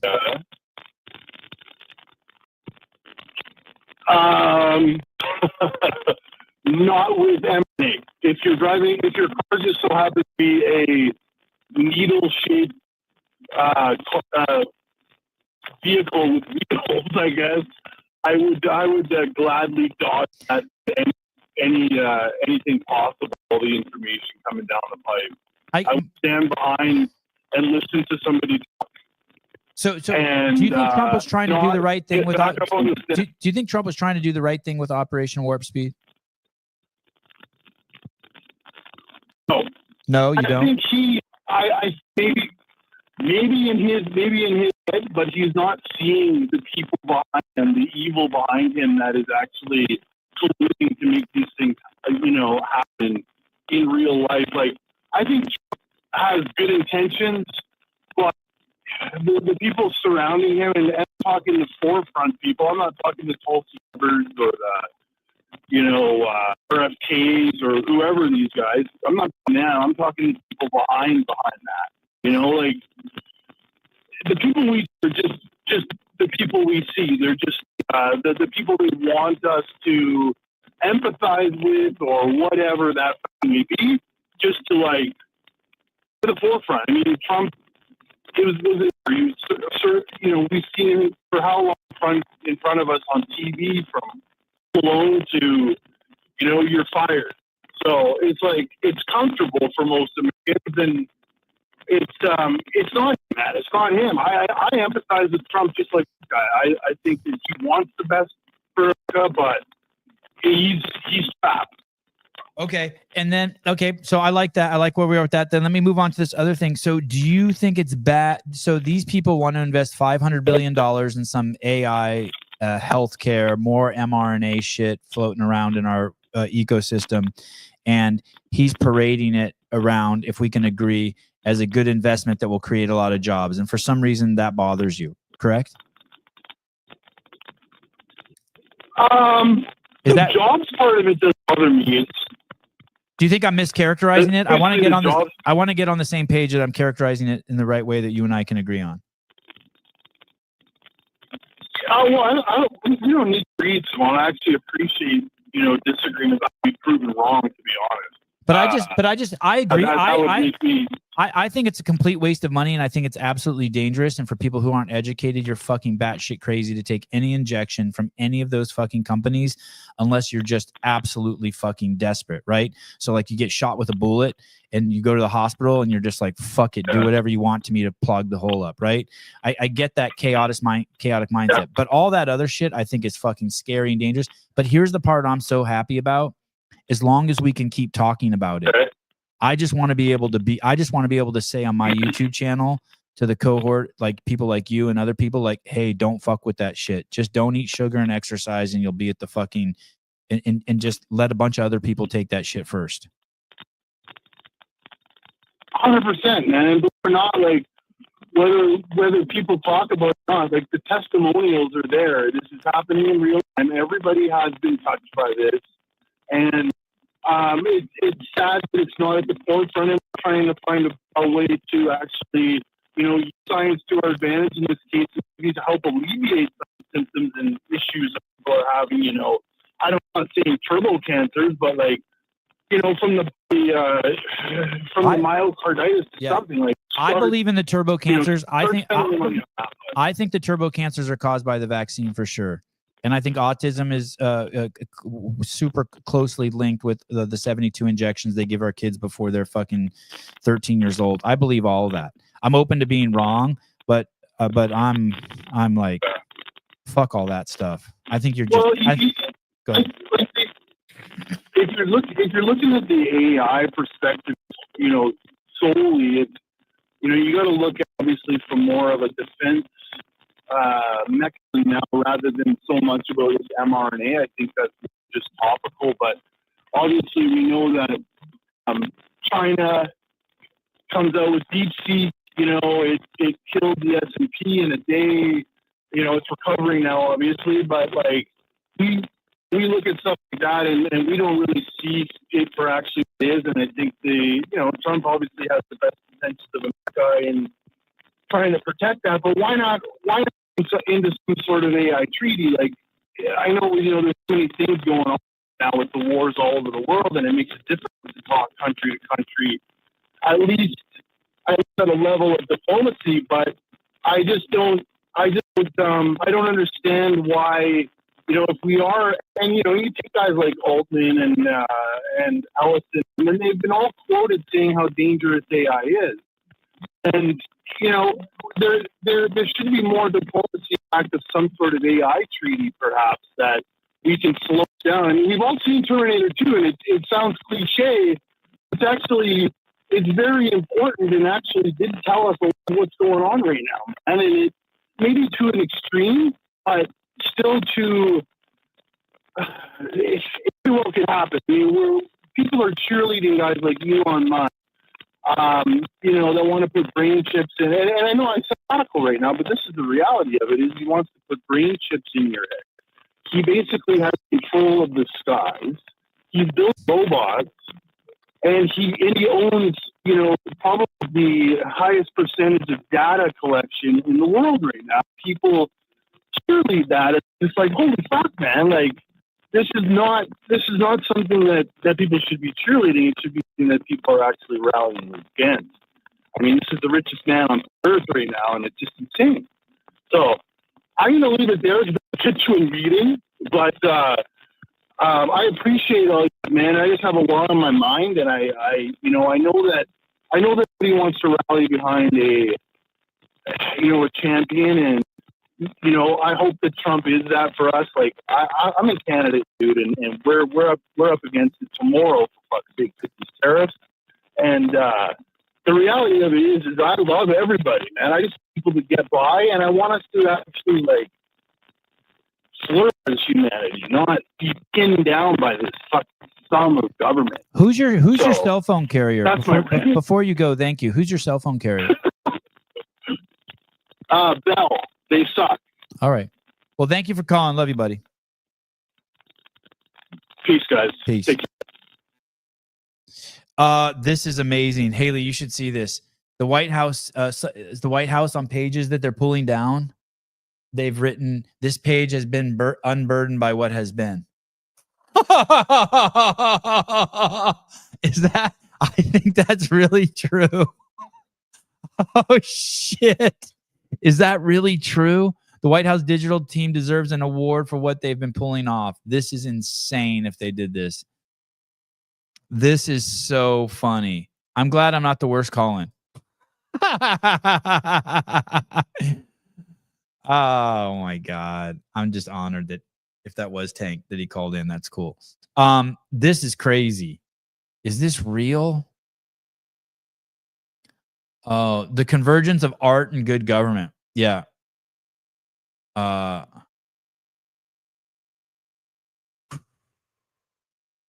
Man.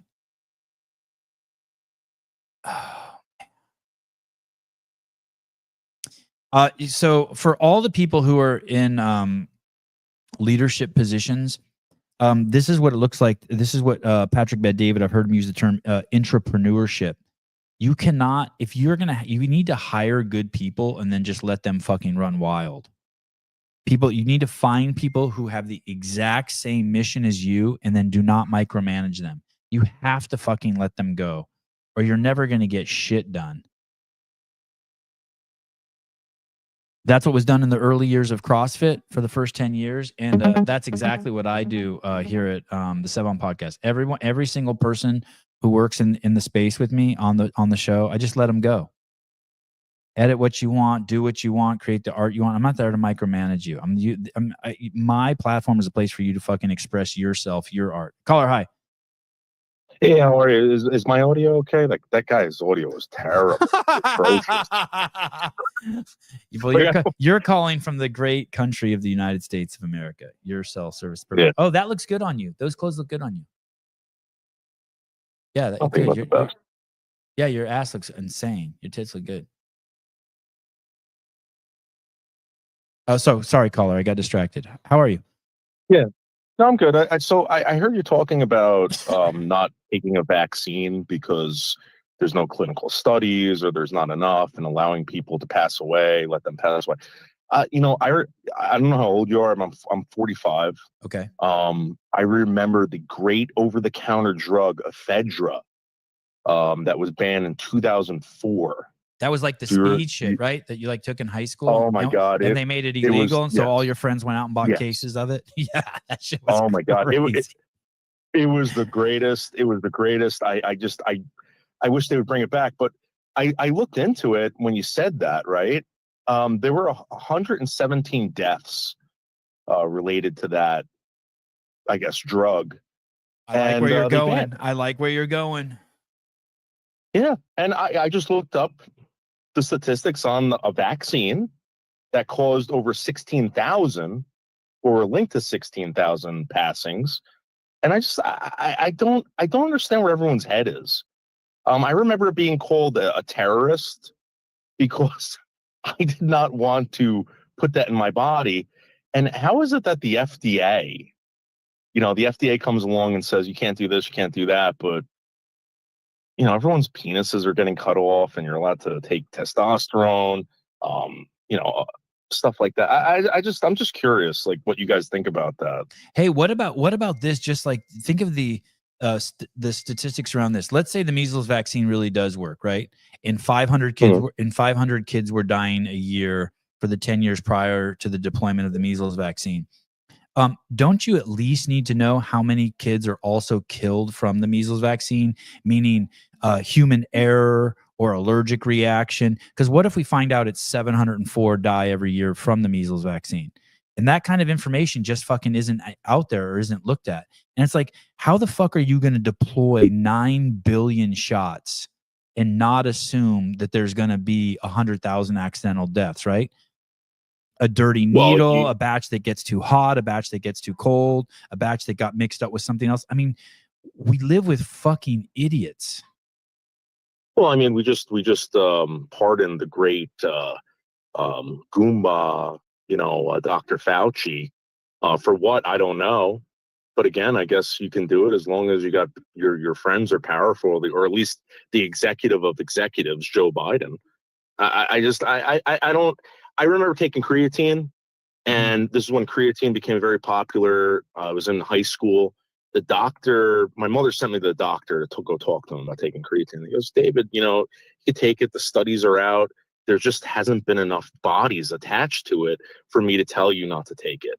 But he goes, that's how things work. We get a body count, and then we stop. We tell people we can't use it. 16,000. And I don't want to get your channel in trouble, but according to what I read on Google, it's 16,000. 16,000 what? 16,000 what? Oh, deaths. Relatable deaths. Oh, yeah, dude. Dude, it's way. If you look at it's way more than that, dude. Listen, I would guess that we're in the fucking million people have lost their lives from the COVID vaccine, whether it be through turbo cancer, giving it to them when they already had COVID. We're an absolutely batshit genocide, fucking crazy land, dude. It is fucking nuts. Hey, no one who's ever gotten the measles has gotten the measles again. No one who's ever gotten chickenpox has gotten chickenpox again. There's fucking millions of people, hundreds of thousands of people who've gotten the chickenpox vaccine or the measles vaccine and then gotten it. So if you get that shit, you know what I mean? If you get that, you don't ever get it again. And it's nuts. It's absolutely nuts. Yeah, please go ahead. One more thing before I leave, because I gotta go. Yeah. I've been smoking cigarettes since the age of 15. All right. What kind? Supposedly What kind do you smoke? Marlboro Red, man, all the way. All right. I mean, it's the devil, and it's done a lot of damage to me and my hairline and all that crap. Your voice sounds good. Your voice sounds good. I do radio. I'm a radio guy. So I smoked for that long, 45 years old. All right. It's supposedly the worst thing for you. I got those vaccines. Within 24 hours, I had a football-size lump underneath my right arm. I urinated myself. I peed my pants, and I had 103 fever.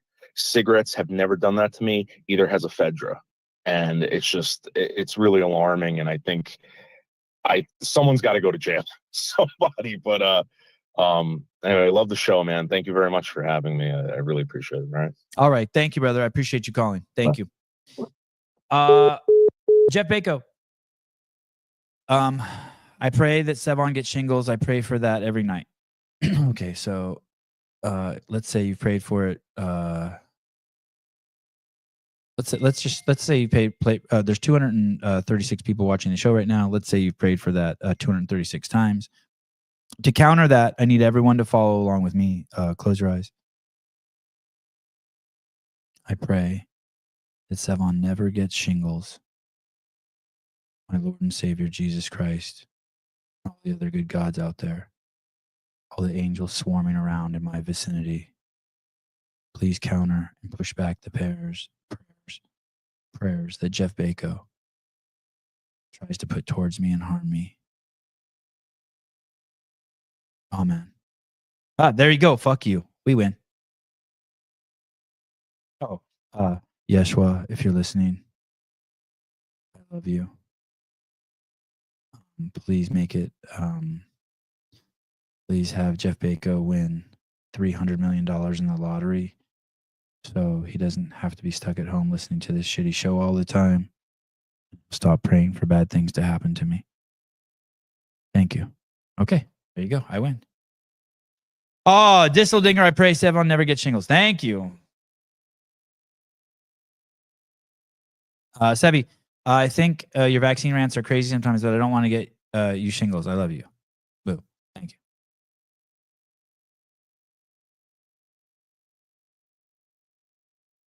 Oh shit! I started pseudocarnivore diet. I think I got a case of gout. Oh, the whole red meat thing, huh? Jethro, I heard you're coming out to California. I tried. This is a true story. I heard you're coming out to California. for the Emily Kaplan's MetFix event in Los Angeles, which is very, very close to me. And the host of the event reached out to me and said, "Hey, come to my house. The event's just right up the street from you, and we'd love to have you there." And I said, "Oh my God, that's awesome. I'd love to go there, but I haven't heard from Greg or Emily." And so he said, "No problem. You can come. It's my house. It's not a problem." And then about, I don't know, 45 minutes later, the host reached out to me and said, "Oh, I'm sorry. I contacted Emily and gang, and they said you couldn't come." So I was actually, to be 100% honest, Jethro, I was feeling obligated and excited both to come up there and see you because I knew you were flying across the country and I wanted to see you and hang out with you. But I'm not invited. I'm uninvited. I'm uninvited. I was told that I can't come, that it's already full. So there's that.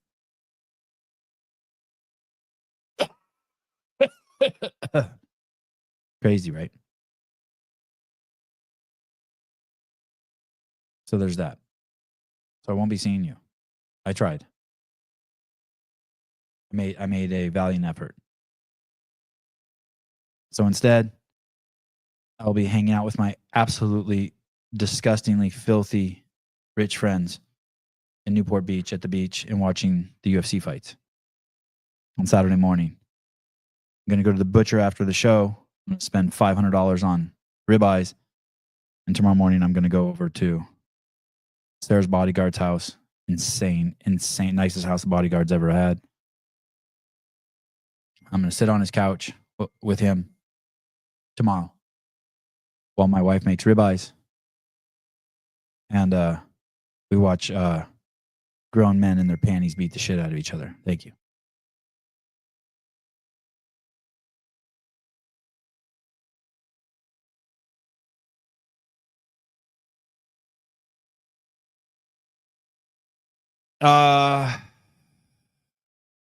Stevie, why did you post that picture of the girl picking her nose? That's what I noticed. That chick is so hot. McKenna, that's my kid's striking coach. She's a professional fighter. Striking coach and jiu-jitsu. And the guy next to her is a black belt. And he is their jiu-jitsu coach. Incredible coaches. We're so lucky to have them. I think she was just like maybe touching an earring or something. I didn't see her picking her nose. I didn't care. I thought whenever you're on the outside of a photo, everything looks bigger because of the bending of the lens or something. And so I just liked it because my fucking arms looked huge. That's why I posted it.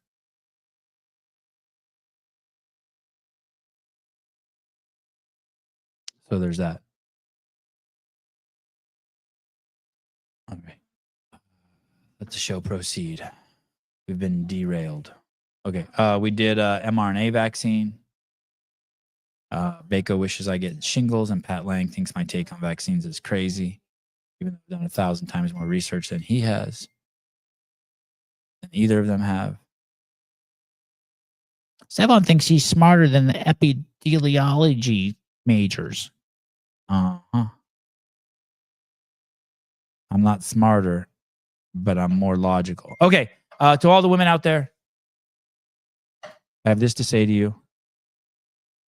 Find a man who's not vaccinated and take a big fat load from him and have a kid. Imagine how much propaganda it took to convince women. Imagine how much propaganda it took to convince women that there was something better in life than having a baby. GH, I love you still, and you know I always will. Till the end of time, I won't change my mind. Remember, it's just men trying to oppress you. That's why they want to get you pregnant.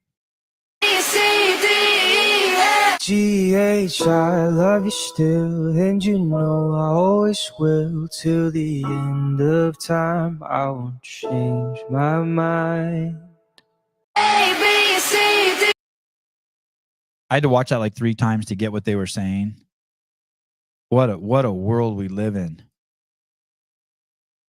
Convincing women that there's something better than being a mom. Jeez Louise. You are wrong unequivocally, objectively wrong if you think there's anything better for a woman than having a kid.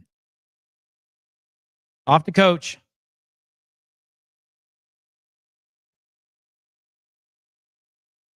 Remember, as a female coach, never mind, better not. Cash Patel, ladies and gentlemen. My favorite Packy. God, I love this guy. God, I love this guy. Brace yourself. I'm playing this clip for one reason and one reason only. I am playing this next clip for one reason and one reason only. Oh, Colton Mertens. Pat, gout is from high levels of purines. Butter and wine are not high in purines. Red meat, beer, and seafood are. I eat so much red meat. Just make it raw. Just cook it less. I don't know why I'm saying that, but that's my advice. Have my wife cook it for you. It just goes done. Devesh Mahara. Sorry. I know it sucks. Sorry. You're my second favorite. Devesh Maharaj. Mahara. Why do I always say Maharaj? It's Mahara, right? Mahara. Devesh Mahara. Devesh Mahara, come to the front of the classroom, please. White kids, this is the smartest kid in the classroom. All hail the Packy. Okay, here we go. God, I love Patel. Cash. Here we go. I'm playing this clip for one reason and one reason only. You tell me why.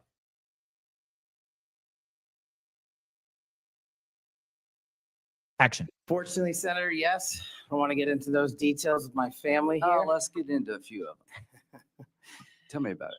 Well, if you look at the record from January 6th, where I testified before that committee, because of my personal information being released by Congress, I was subjected to a direct and significant threat on my life.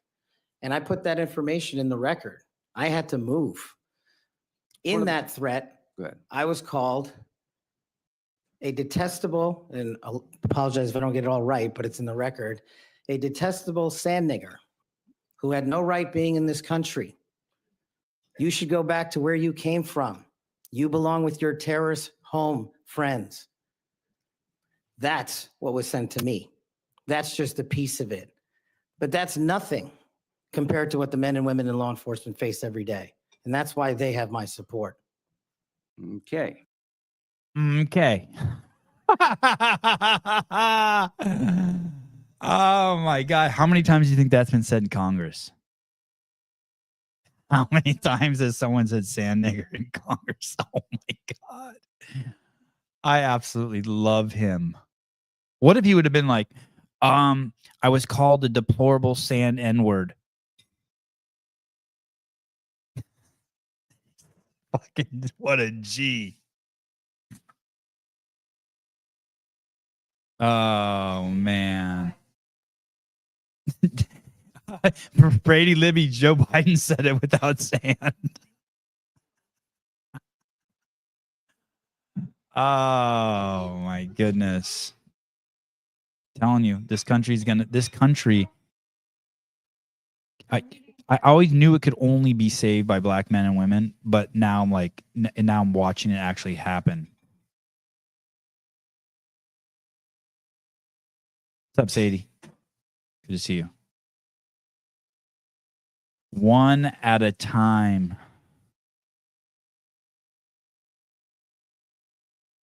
One at a time. All hail the kings. I can't wait till we get a fucking...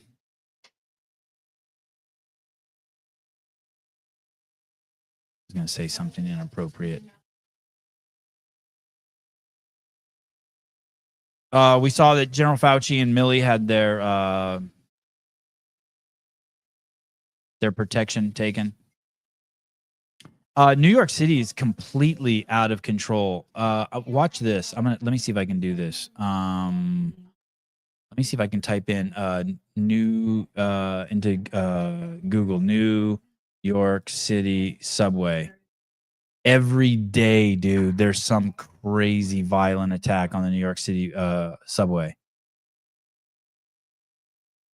It is a war zone down there. New York City is a complete shithole. New video shows masked hooligans taking New York City subway train for reckless blah, blah, blah.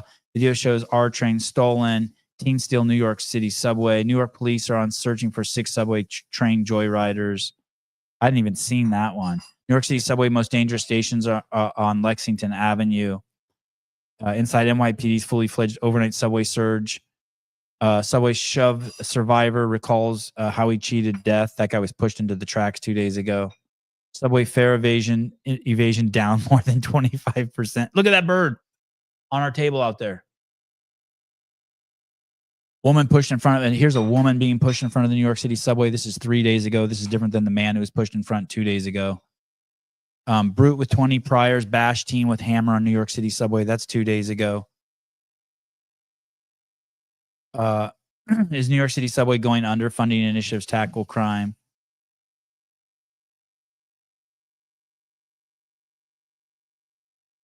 Another woman pushed in front of the train. Oh, a guy was, how about this? How about this person? How about this person who was lit on fire by the illegal alien on the subway? The subway's crazy. Hey, caller, what's up? Yeah, so I live in New York, right? I work there today, and I see this stuff every day. This definitely makes it sound worse than it is. But I'll tell you what, if you're ever coming here, I would tell you to stay away from the subways. Most of these mentally deranged people end up living in the subway. If you want to get like good content for YouTube, stand outside a subway. They come out like Night of the Living Dead. They're all doing the drugs down there. I see people getting put all the time into the cars, not getting killed, but they come into the tracks. They do it to kids. They do it to old people. They do it to adults, and it's mental illness.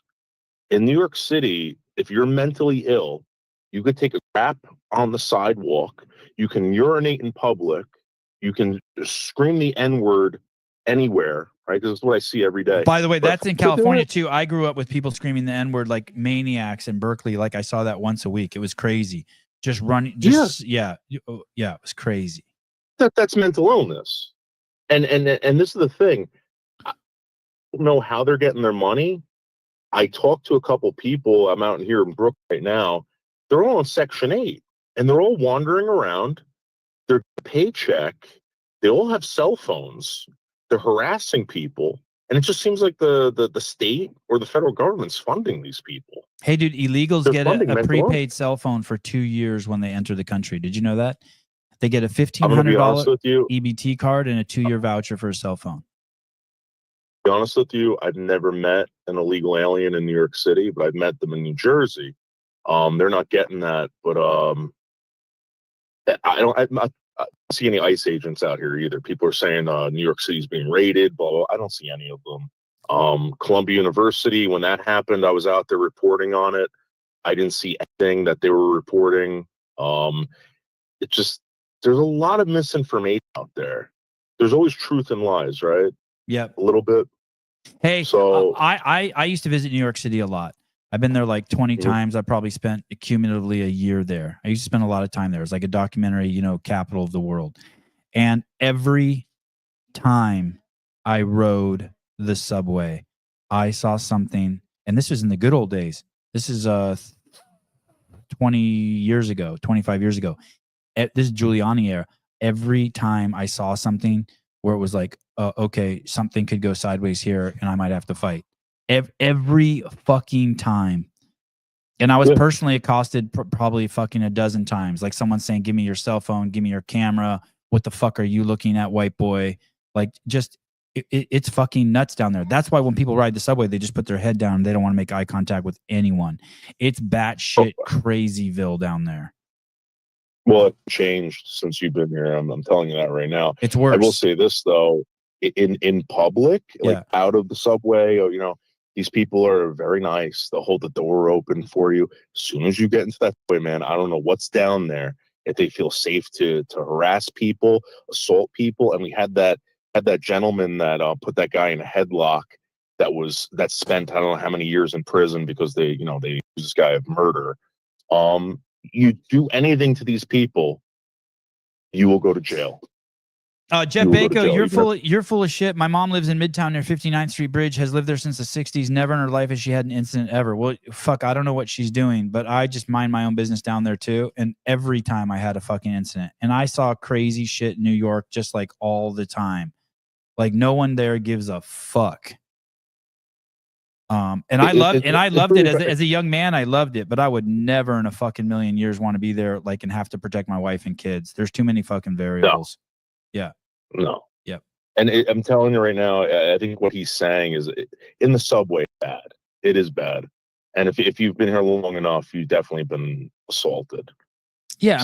I mean, maybe your mother doesn't get out. I don't know. I mean, hey, dude, I feel like half the times I was in the subway, there was some sort of like artisan like come in there. Like 3 kids would come in there and they'd be like, dancing, or someone would be telling jokes, or there was all sorts of artisans too. And all sorts of like shit going on like that. Yeah, it was cool, but like you had to keep your wits about you. Yeah, I mean everyone out here, they're just trying to go to work. They're trying to make some money, etc. But I'm talking about mental illness here, and it's being funded by the state and the federal government. And the reason why this is happening is because you give these people money. Yeah. Not me, but or maybe we do, the taxpayer. Yeah. And it's gotten so out of control and it's become normalized. They are untouchable. Police do nothing. I had a guy from work show up 3 hours late because he was pushed onto the tracks. He was waiting for the police to show up. 3 hours. They told him to stay there, wait for the cops. 3 hours. Yeah, that's nuts. So I would definitely, if you're coming into Manhattan, stay away from the subways, unless you're that confident. But telling you, touch anybody, they will arrest you. All right, thank you, brother. People are protected. Yep. All right, take care. Cheers. Bye. All right. Here we go. This is the gym. This is the upstairs from CrossFit Chief Nation, Jethro's gym. Son arrested in Christmas Eve stabbing death of mother in Massaquoi home. So even right near one of our very own, right upstairs, some dude fucking stabbed and killed his mom. Small world.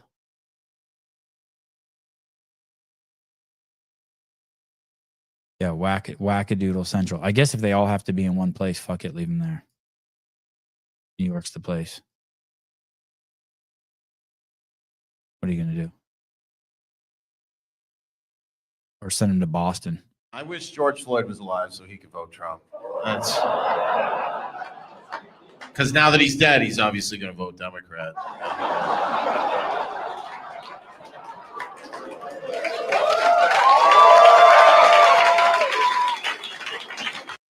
Who is this guy? This guy's so good. Ben Bonkus. So many great one-liners.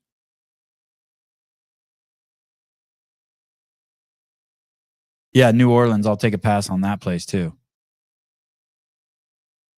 Yeah, I don't know if you can even believe crime statistics in any blue city, Jeff.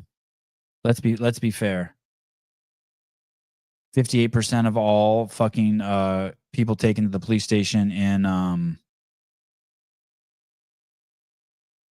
DC are not prosecuted for their crimes and they're released. Bye. Have fun. Listen to this. This is what's going on in California. Listen to this. This is Irvine PD. This is a police cam. He says, you have priors for theft. You have priors for identity theft. You have all of this, okay? Priors for theft. You have priors for identity theft. You have all of this, okay? So go ahead and stand up. Echo 3, we have one person. So take me for petty theft. We'll see how much all this costs. But regardless, it's a felony. Why is it a felony? Because you have 2 priors for theft. Face the car. You just have to go. Do I have to go through county or am I just going through Irvine? No, you're going to county. Do I get bail? Do I get to bail out? Do I get, OR? The criminal's negotiating with the cops about, she basically knows the law that she shouldn't be arrested and that she shouldn't be taken in because she didn't steal that much. No, you have to go see a judge. Why is that? Because it's a felony. Why is it a felony? Because it's a new law. I thought that started the first of the year. Correct. I don't have any misdemeanors. I mean, I never broke the law this year. You don't have to break the law this year. It's any time. So why are you guys going to take me in on this? So I can learn my lesson? You're going to let me ruin my everything? It's not. Why are you going to take me in on this? You're going to ruin everything for me. It's not fair. Fair? No, it's not. Yeah, no, it's not. Really, because it's not really fair. I know.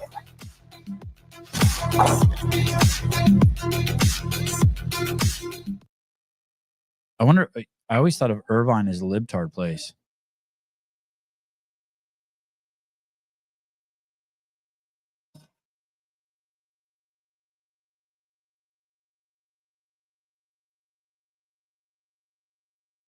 Wow.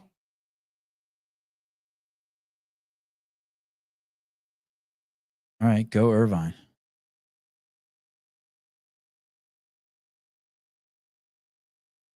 All right, I gotta pee. Can't do anymore.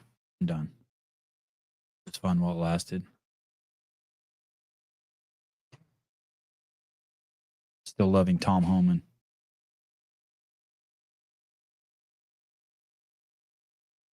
Isn't Homan great? The ice guy? Head of ice? For a whole lot of this for the next 4 years. This is Nell Salzman, who's a reporter for the Chicago Tribune. Nell tweeted yesterday that CPS confirmed that ICE agents were on the ground in Chicago visiting an elementary school. Nell also mentioned that this seems to be the very first time that an immigration action has happened in a Chicago school. After she broke that news, apparently this lady came all the way down to the school to give an interview to Nell. She proceeded to interview this lady named Ava, who said that it makes her so sad to think that people can come to the school and take kids away from their families. There's just a tiny problem. Yep, like you guessed it. ICE was never there. It was the Secret Service who received a report about a threat and responded to that threat. They actually responded to a house first, and the house told them that the person they were looking for was at this elementary school. And then a local affiliated ABC network reported on this, saying that, yeah, U.S. Secret Service approached Southside School, not ICE agents. And look at that at the end there. CPS officials say. Apparently the same CPS that confirmed that it was ICE agents to Nell. You're not a reporter. You're a propagandist. Get ready for a whole lot of this for the next 4 years. Why would you even care if ICE was at your kid's school? Wouldn't you be stoked? Why do you even care if ICE is there?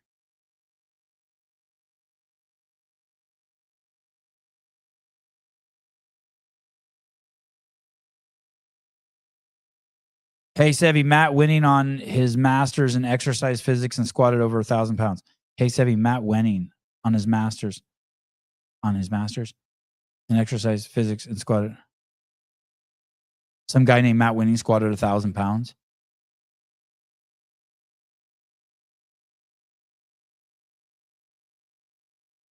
Is that a lot?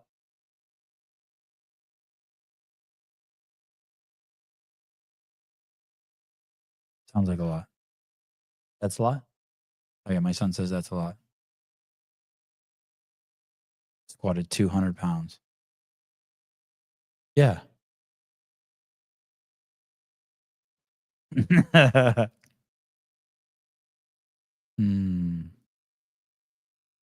I am obviously acutely aware that my presence at this podium represents a few firsts. I am a Black, gay, immigrant woman, the first of all three of those to hold this position. How are we? Good to see all of you. It's an honor to be here with all of you. A lot of familiar faces in the room, a lot of new faces. And President Trump is back, and the golden age of America has most definitely begun. The Senate has already confirmed 5 of President Trump's exceptional cabinet nominees. Another perfect example of why DEI needs to go. Pay attention. When Biden's press secretary got up there, what was the first thing she was talking about? Race, gender, sexual orientation, yada, yada, yada. Trump's press secretary gets up there and actually starts talking about the Trump administration. One is focused on things that aren't their job. race, gender, sexual orientation, and the other is actually focused on things that are their job. Biden's press secretary led with her race, gender, sexual orientation, all that. Trump's led with focusing on what her job is, talking about the Trump administration, representing that administration, and answering questions. It's just a night and day difference. I am glad that we no longer have an administration prioritizing DEI. It's time for that to go. Get it out of here. It's crazy we lived through that. God, I hope that shit never comes back.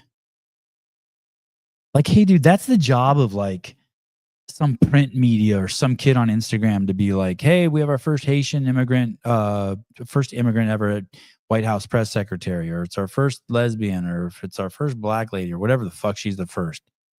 That's not her fucking job to open with that. Like, hey, we want people up there who are only going to fucking care about us. That's your fucking job.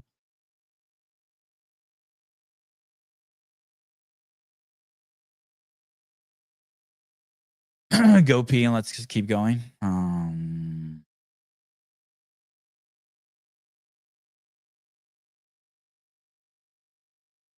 don't know. I got to work out. I got a meeting at 1. I use that term loosely when I say meeting. I mean, let's go and have spritzers at a fancy restaurant.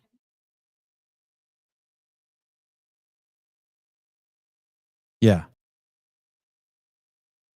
Yeah, when I was soccer, some kid did that to me. A goalie did it to me. I stood in front of a goalie and he just kicked the ball right at my face. The coach told me, he's like, go stand. I played soccer 1 year, little fat kid. And the coach was like, your job, if the goalie gets the ball, just stand right in front of him. And the goalie got pissed. And I can't remember. I was playing like in an under 12 league and I was like 10 or 11. How old was I? I was the 6th grade. I was 12. I was playing in an under 14 league. I was 12. I was like too young to be in it. And the goalie just like got pissed and just kicked the ball and hit me right in the face. I fell down, started crying. I was the only kid on the soccer. I was the only kid on my team that cried every game. Mm-hmm. There was one game that they videotaped. Every year. And you can see me like for each team because they didn't have a lot of video cameras then. So like you got to pick one game that they would film. And there's footage of me crying. I didn't block the ball with my face. Not on purpose. I was just standing there like this. The coach is like, if the goalie gets the ball, just stand in front of him and don't move. And the goalie got pissed and kicked the ball and hit me in the face. That wasn't the time I cried though. And it sucked because then we went out to like a pizza. We went out to like after one of the games I cried, the one they filmed, we went out to a pizza place and they played on the big TV, the game. And like, I'm just on the ground crying. Sucked. Mason Mitchell says, what a pussy. I was a pussy. It's okay. Now I have I'm not a pussy anymore. And I have this wide breadth of empathy and understanding for all sorts of people, pussies and not pussies.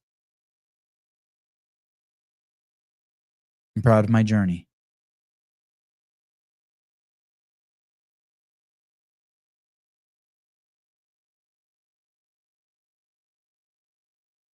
Now I have a small bladder.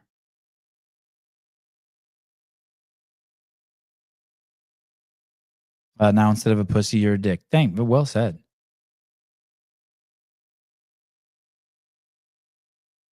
You did. It's a good joke, right? Kenneth DeLapp made that. It's pretty funny. Solid. Solid show. All right. I guess I could just go through. Oh, man, I have so many. Okay, Kenya. You want to talk about Kenya? Kenya. Love Kenya. Spent a lot of time in Kenya, too. A lot of time in Kenya. 10 trips to Kenya, probably. The day crying, oh, I don't know, Trump has removed money. He said he's not giving us any more money. Watu wanalia. Why are you crying? It's not your government, it's not your country.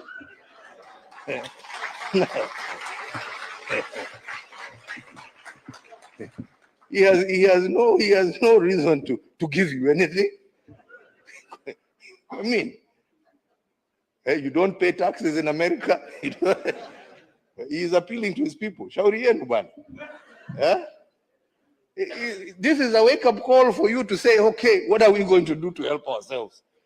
Instead of crying, tujiulize, what are we going to do? Haya, ametoa hiyo pesa, sasa tutafanya namna gani jameni? What are we going to do? Yeah? Yeah. To support ourselves. To support ourselves. Because nobody is going to continue holding out a hand there to give you. This guy's smarter than the It people. is time for us to use our resources for the right things. We are the It is time for us to use our resources for the right things. No victim there. Sevi, it's not that you have a small bladder, it's just have a big prostate. No, I've always been like since I've been a little kid, it's I've you know, I drink a glass of water and before I finish it, I'm peeing out my dick. It's just the way it is.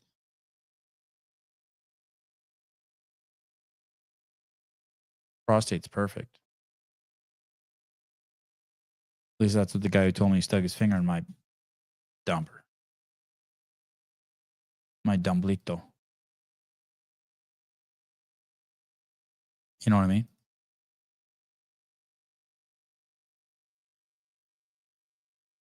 Hey, Are you tired of white people being afraid of you? are you tired of getting looks on the subway? Yeah. Are you tired of white people being afraid of you for just existing? Yeah, I am. Then we have the clothes for you. It's Patagonia.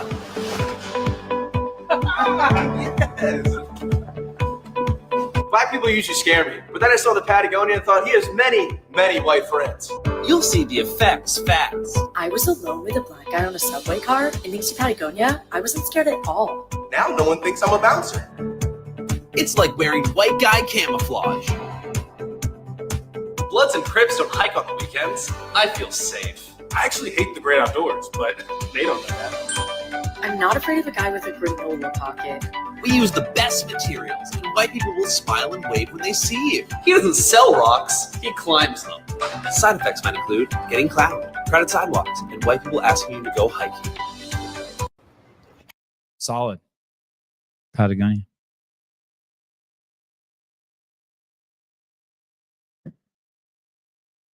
Noble will get your butthole penetrated. Jose Ramirez. Jose. Racist. Joseph Ramirez. Joseph, as they say, as the Arabs say. As my grandmother used to say, Joseph. They really push the F. Joseph.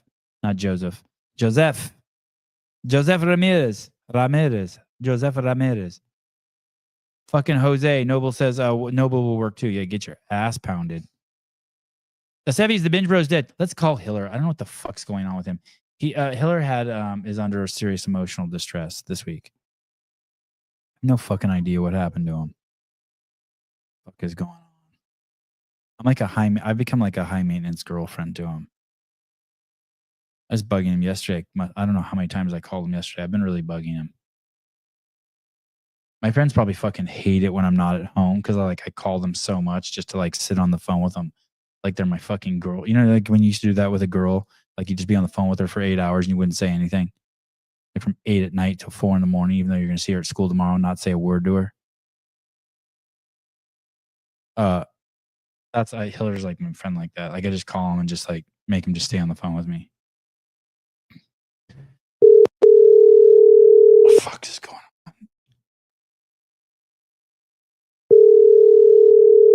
Andrew, this is your YouTube partner on the Binge Bros. I'm concerned that you're not fully committed to this. What's up? This is Andrew Hiller. If you do not text me, I'll not be calling you back. Shut it. If you cannot. Shut your fucking mouth. Shut your goddamn mouth.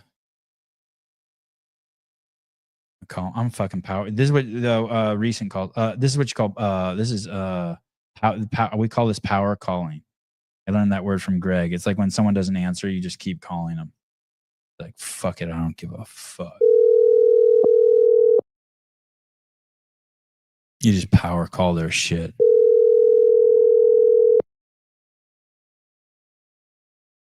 What's up? This is Andrew Hiller. Damn it. If you do not text me, I will not. He's responding to all those $1 a month special HillerFit subs. Oh, is the fitness program only $1 this month?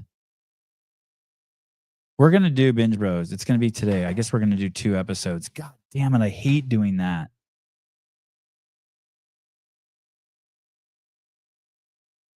Would you rather have a threesome on Friday night or be with individual girls on Friday and Saturday night? That's what it feels like.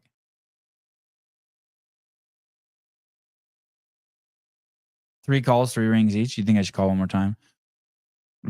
I would. If I was more humble, I would, but I have some ego. I'm not a perfect man. Free from ego.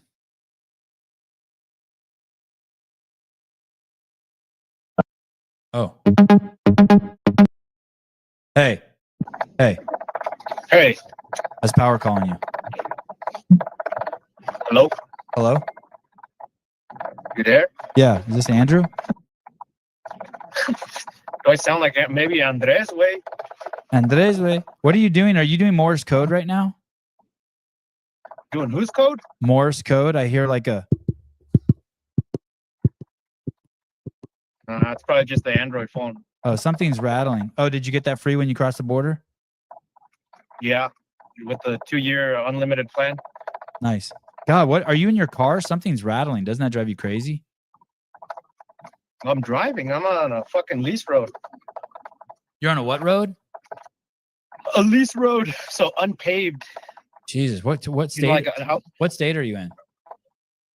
Colorado. Oh, a lease road. I've never heard that term. Lease road. What is a lease road? Lease road definition. County road. Are you working? What do? Do you check polls or something? Nah, I service the oil fields. Oh shit. Oh shit. Shit's getting bumpy. Oh yeah. Wow. Fucking microphone's all sensitive. Hey, what's going on in the oil industry with El Trumpo? What the fuck you heard? I heard it's drill, baby, drill. Drill, baby, drill, yeah. And are you feeling the effects of that? Is everyone happy at work? Have you noticed a mood change? Oh yeah. Except the Mexicans, yeah, they stopped showing up. Oh, no shit. No, Oh. No, I haven't seen that yet. Yeah, they're gonna keep coming not to in the work. oil field though. Yeah, they'll keep showing up. Are you in Canada? Colorado. I know you said that, but you have a little bit of an accent. I'm thinking maybe you're deceiving me. Oil fields in Canada. No. I'm Mexican. Colorado's a fracking state, right? Like there's good fracking there. Yeah. How long have you been up? You see, I heard your yawn. Have you been up since like 3 a.m? 5 in the morning. Does that work? Yeah, that's good. And what do you do? What do you do when you check the you check the rigs? Like make sure there's not dead animals by them, or make sure they're pumping, or. No, I do the automation for it. So everything that's automated just to keep it in service.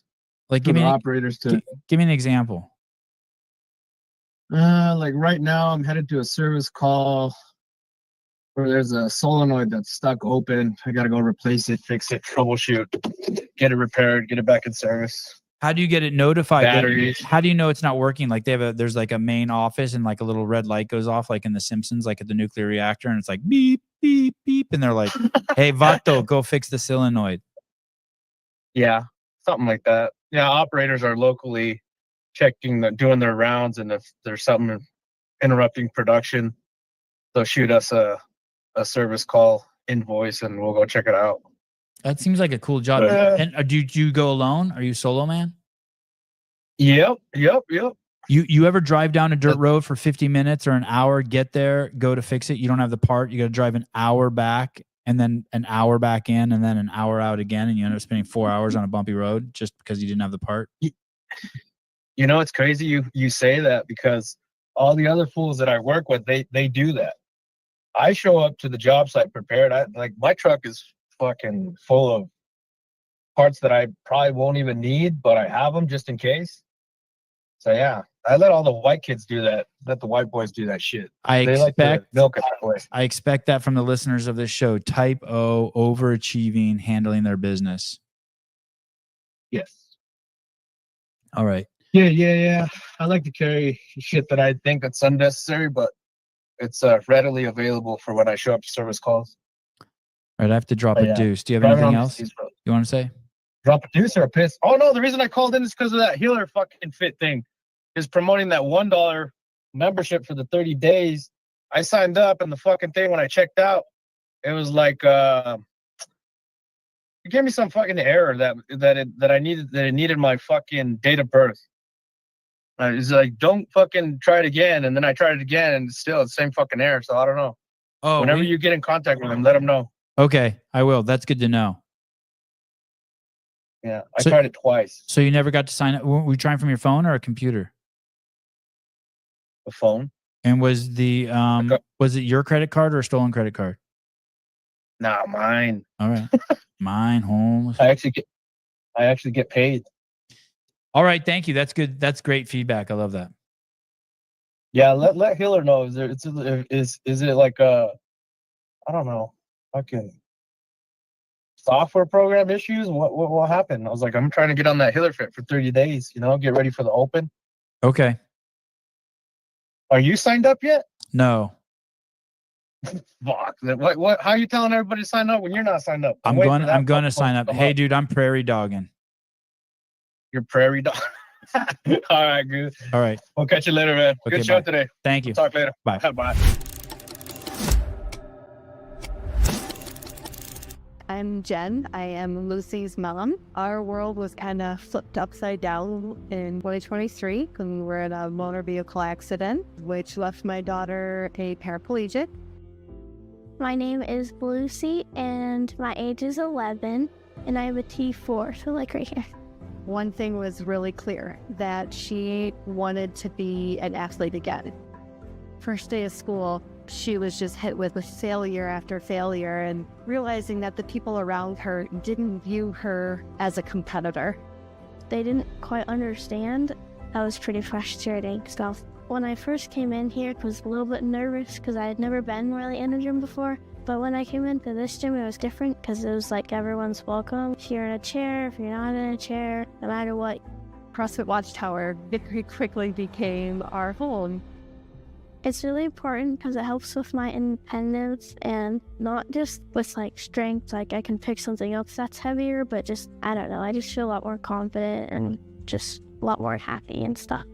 It's amazing the community that supports her. And I wouldn't even just say supports her, but supports our whole fit life.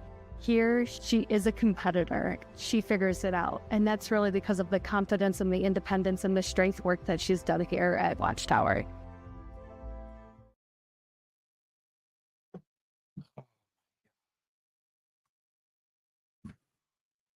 That was crazy. That was crazy. Oh my God.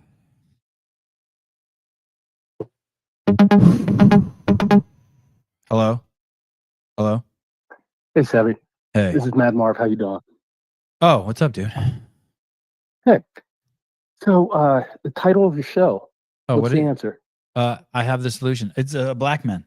It's the only way. Black men and black women. Here I am. There you go. Caleb just makes those up, those titles. I give them no, they don't know what the show is going to be about. I'm just like, hey, can you schedule a show? Can you schedule a show? They're like, sure. And that's what they did. They're like, what should we Hey, I'm title sorry. it? And they always ask, what should we title the show? And I'm like, I just ghost them. I don't respond. So they make them up. Hey, if I start coughing, I'm going to hang up. I've been sick all week. But the reason why I called was one of your Instagram reels, whatever, March for Life.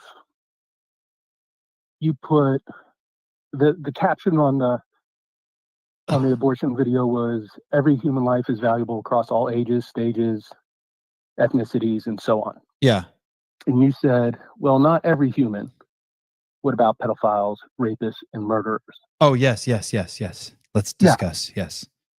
Yes, thank you. So I threw a series of questions out to you. Okay. Because I was curious, what informs you? What informs me in regards to why I don't think pedophiles should be around? Yeah. So There was a time in my life where I was on that page. I would throw that blanket statement out there too, like just accept everyone, maximum fucking tolerance, free, just pure freedom, treat everyone the fucking same, have fun, take complete full responsibility and accountability for your own feelings, and just roll. Then I had kids, and maybe I took a step back spiritually, or I'm not. Maybe it's a step forward. But then I started getting more sensitive to that, like accept everything. Or, I had a job. So and I'd be at a Starbucks sipping a latte, and there would be a guy on the fucking sidewalk right in front, as I look out the window taking a shit. And that was my first thought of like, well, I just paid all this money for this coffee.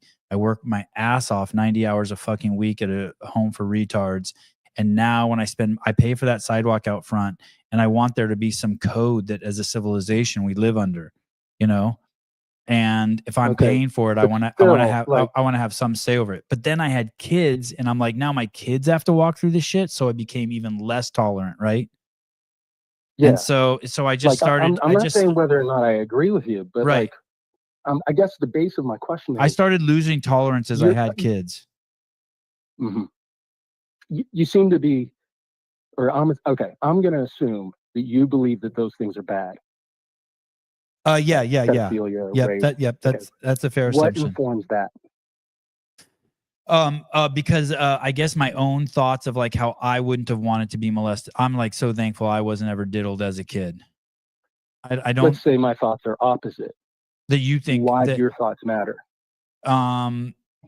Let's say like someone is like, no, actually, don't be so close-minded. Being diddled as a kid is a good thing. Yeah. What gives me honestly, I don't know.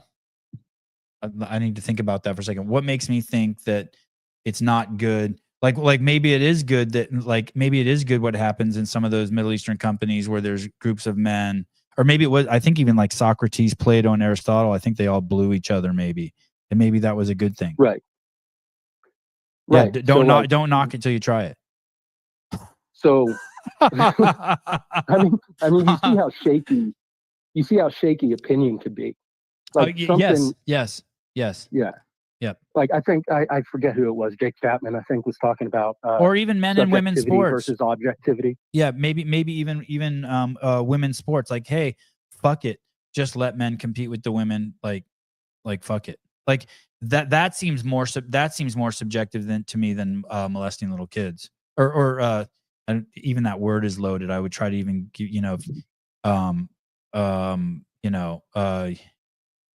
sexualizing kids. I'm also a man too, so I have my own experience with the world, and I know how predatorial is not the right word, how single-minded we could be. Right. And I just think that there is I haven't given a lot of thought, but I think that there's when you have men and women and kids, like they all play a vital role to protect the health and forward momentum of a society. As a child, I wouldn't have wanted to have been burdened by man's sexual urges. It sounds just absolutely vile. I thought adults were disgusting, big penises and hair, and I thought like even women in their 30s were disgusting, and now I'm just absolutely attracted to them. So it's like, it's. I guess I'm bringing my own, and you're saying to me, well, what makes your? Well, maybe we need to take a poll from little kids. Do you want Uncle Buck to sneak into your room at night and? Well, let me also. That's still not the point. Okay. What you're arguing tell for. Me. Okay, tell me. What am I missing? So what it sounds like is, I guess, might makes right or personal preference makes right. So it's still coming from the human perspective. Like I'm trying to figure out. Like, let me ask you this. Let's choose something that's a little easier to talk about. So the Japanese used to buying feet because small feet were attractive, I guess, right? I don't know the exact history, but if I'm wrong, but let's just say I'm right. So they would bind these women's feet to keep them small, and I don't think that's. I don't think. I believe, I would even go as far as to say I know that will lead to unhappiness for the women. because you spend so much time on your feet, and you need healthy feet, and you need them to grow right, and you need to be able to express yourself as a human in your fullest capacity in order to reach maximum happiness. And so I think that molesting kids does that too. I think it retards their growth to reach some sort of a maximum potential, like you're taking away some sort of their childhood. And so I don't think it's subjective. Okay, so abuse. And I know that's a loaded word. I was trying to have the conversation with you without being a loaded word, but No, like I like it. But the foot Yeah. binding thing just seems like a good place because it's not so. There's a physical manifestation of it, right? You have this foot, Right, and you yeah. retard its growth. Yeah, we did neck lengthening in Africa. So Yeah, that shit similar was thing. that was Yeah. fucked up doing that to those women. Then they take the rings off and their necks all fucked up, right? Right. So where's the line? Right. So I guess. Yeah, where is the what line? gives you That's the a great right- question. Yeah. What gives you the right to call anything good or bad? Or I know you are pretty adverse to the word evil, but what gives you the right to call any one thing good, bad, evil, corrupt, worthy, unworthy? Why isn't it just your preference? Well, I will say this. I believe in finding a code that will operate, that allows civilization to have the largest amount of people flourish. And that's why I'm so attracted to Christianity, because I think there's some things in there that allow that it's the best kind of operating system for a society to flourish based on what we've seen when we look around the world today. Yeah, I mean, it's not a code though. Okay. Well, for me, it's a Like- code. For other people, you're saying it's real. You're saying it's objective, right? Is that what you're saying? Are you Christian? Yeah. Okay. Yeah. So for you, it's not a code because you maybe have fully embraced it or know it or embodied it. But for me, like, I'm faking it. I mean, I'm not faking it. It feels I feel like I'm in my natural. I feel the best when I'm around those people and when I'm behaving to that code. I flourish. Yeah. You know what I mean? My roots so go deeper. My fruit is more tasty. Yeah. So one of the things that we all kind of hated about the mass vaccination was they were trying to give everybody a cure without really telling us about the disease, like Sure. why we needed this quote unquote cure. Mm-hmm. And I feel like that's kind of where you are. You know, all these people are like, hey, so what? Take the vaccine, take Jesus, take Jesus. And you're like, well, it works for you over there. You can take it. I don't need it. I'll live a healthy lifestyle. I'll be nice to Oh, people. I like what you're saying. You're saying that I haven't had trials or tribulations that have brought me to see the. Oh, no. Okay. No, you haven't been properly diagnosed. You haven't been shown the scans of the cancer in your system. I'm trying to offer you a cure for cancer, and you don't believe you have cancer. Right. I'm Yeah. using it more like, hey, to not get cancer. Yeah. You're like, well, if I live healthy, yeah. So Keeping it here's the real says. diagnosis. Keeping it real says he's saying you haven't been humbled. Yeah, that's true. So I'm going to shoot real quick. Okay. It's been over 2 hours. I was waiting on a solution, so I just thought I'd call. How many lies have you told your whole life? 10 a day, 365 days, 3,600 times 50, whatever that is. So what do you call people that tell lies? Liars. Right. Have you ever stolen anything? Yes. Yeah. So what do you call people that steal things? Thieves. Right. Have you ever taken the Lord's name in vain? I know you get yelled at a lot on the show Yes. for that. My mom would always tell me not to do that. Yes. But she wouldn't Yeah, tell me why. yeah, that's good. I didn't know why, but you weren't Right. supposed to. Yeah. Well, that's considered blasphemy. You want to Taking tell the holy name of. I don't mean to derail you, but you know what I used to Yeah. do when I was homeless? Mhm. And I would do this a lot. I would take from people, I would steal and then give it to other people. And the biggest one that I ever did is during spring break. One time, me and my buddy broke into this guy's house. We removed his entire CD collection. I don't know how old you are, but people used to have massive CD collections, like thousands. Yeah, I'm 42. Okay, and it covered a whole wall of this house. We took everything from one house, including the shelving and everything, and because it was a college town and everyone was gone for 2 weeks, and we reassembled it in another house, random house. It was awesome. But I used to do shit like that all the time. Yeah. But it was still stealing. Okay. I know I was acutely aware. I was just excited by it. Right. No, I like that story. You derailed me just a little bit. Okay, sorry. If you steal, if you lie, you're a liar. If you steal, you're a thief. Yes. Right. And then blasphemy. That's what we were on. That's taking God's holy name. Yep. Instead of using a 4-letter filth word that you could easily grab, you use God's name to express your anger and disgust.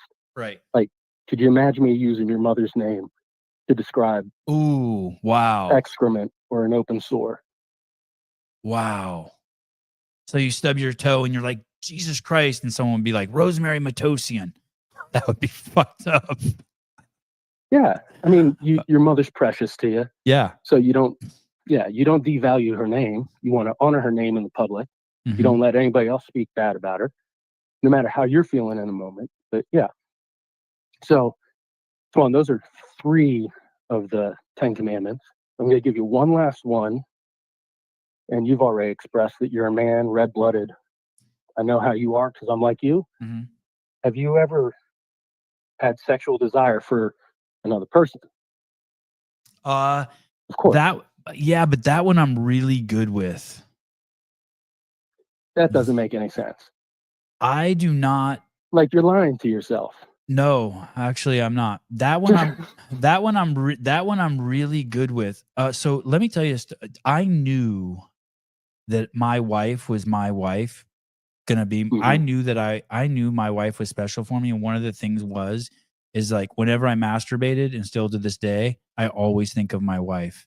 Or after I met my wife and she wouldn't get with me when I was with other girls, I would be thinking about my wife.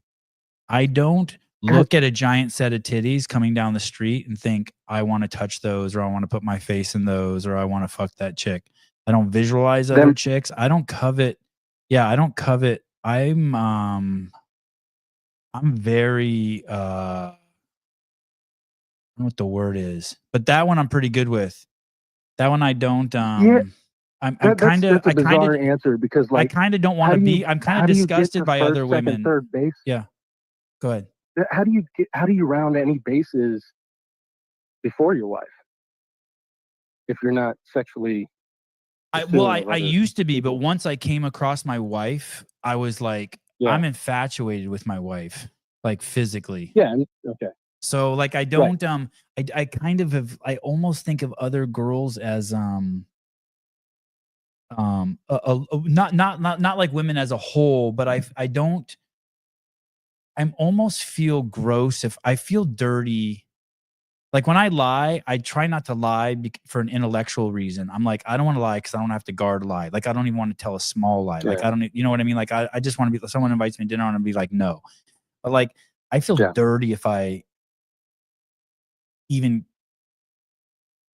just not into other girls. I don't know. Maybe I don't know. I'm just not. It just went away. I can't. I don't know why. It just went away. Well, I'm sure your wife's thankful. Does time erase the crime?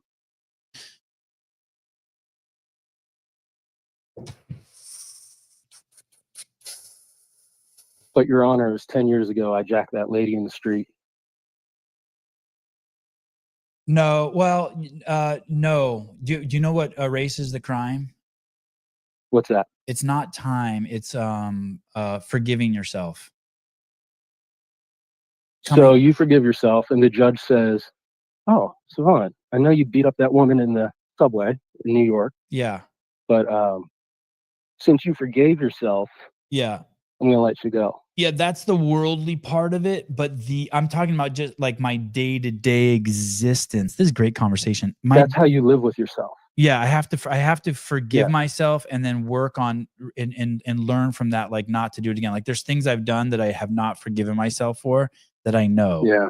Like there's a couple things in my life I've done, nothing crazy, but I don't like the fact that I've done those things. And But like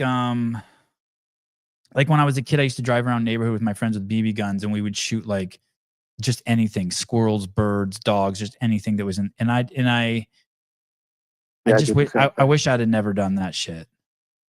Yeah. It just wasn't cool. But I mean, we had I mean, I did Yeah. it out of, I wasn't thinking at the time. But there's other things I've done. Yeah, Like I there's shot a other, bunny once and it started crying like a baby. And so I punted it into the river. Like it was, yeah.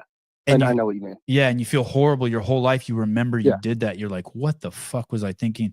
But there's other things I've done that like, like I stole a bag of dog food from Kmart once. I just put it on my shoulder and went to the checkout, and the lady didn't charge me for it, and I just put all the other stuff on the counter. I just know, okay, don't do shit like that again. I forgive myself for that. Right. So you're coping, you're changing, you're moving on, you're trying to show a better thing to your kids and your community. Like Yeah, that's and admirable. I absolve myself from that inside. Like I don't carry, I don't know what the word is for it in Christianity, but I don't carry the karma for it. I don't carry the debt for it intellectually or emotionally. Right. So here's the summation. I only went through 4 of the 10 commandments. Okay. So I don't badmouth. I try to do my best never to badmouth my parents and to always obey them. Really, and once again, because it does not feel good. Long term, it's bad for your health. I think that will give you cancer. Right. So the summation is you're a lying, thieving, blasphemer, and at one point, an adulterer at heart, because Jesus said, if you so much as look at a woman with lust in your heart, you've committed adultery with her. Okay. So this is all your own admission. So if you had to face God on Judgment Day, would you be innocent or guilty? Guilty. According to his 10 commandments. Guilty. Right. So what should be... Say that again. Sorry. Say that again. What should be the outcome of that? Punishment or reward for being found guilty against the holy God? I think it would have to be I mean, just speaking about how I do my own kids. It would have to be weighed with. I wouldn't take them as I see my kids as whole. You know what I mean? I would see I take responsibility for how I raise my kids also. So if they did something wrong and they didn't know, I course correct them. They don't. You know what I mean? Like you don't get a punishment for drinking the last fucking sparkling water in the fridge until you know, like, hey, dude, if there's one left, you need to ask, like, were we saving that, or was there someone else who wanted it, or something like that. Let's transport ourselves into a Don't you think? real quick. Don't you think? Yeah, I like all that. Yeah. But let's go into a courtroom real quick. You've just been hauled in for several abuses, whatever, and the judge is telling you, hey, you've broken these crimes, list them all, just like we did. And then you say to the judge, Your Honor, I see that you're a good man, you want to uphold justice, and then you just gave that judge all the arguments you just gave me. Yeah. Would that judge let you go? Because you raise your kids well, because you honor your wife, you seek to honor your parents. Let me give you this example. I don't know, but let me give you this example. So this is a pretty common tactic. So someone gets accused, someone's drunk, and the cops get called to the house, and they see that you've hit your kids, right? So they take you to jail, they let you out the next morning, and you immediately go to a rehab center and check yourself in. Right. That's a really common tactic that people use so that when they go to court, they can tell the judge, hey, the judge is like, you're an alcoholic. And you're like, well, Your Honor, ever since I got arrested, I've been sober for 3 weeks, and here's my, and here's the house I checked into. And then the judge will often give them leeway and grace for leeway. Right. Yeah. Would a good judge let you go? A good judge would seize the crimes. Would a good judge let you go based on maybe you having some good behavior? Yeah, or he would offer you maybe some leniency. Yeah, but would he let you go? I don't know. It depends on the severity of the crime. Probably not. Right. So the Bible tells us, God says, you think that your ways are like my ways. Yeah. You're a fool. My ways are much higher. Okay. So we're talking about human court. We're talking about relationships on this plateau of human existence where we're all kind of corrupt. Mm-hmm. But I'm talking about you standing before a holy God that created you, Mm. that's implanted you with a conscience.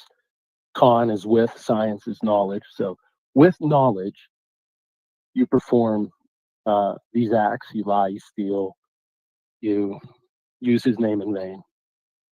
So with knowledge, you do all these things.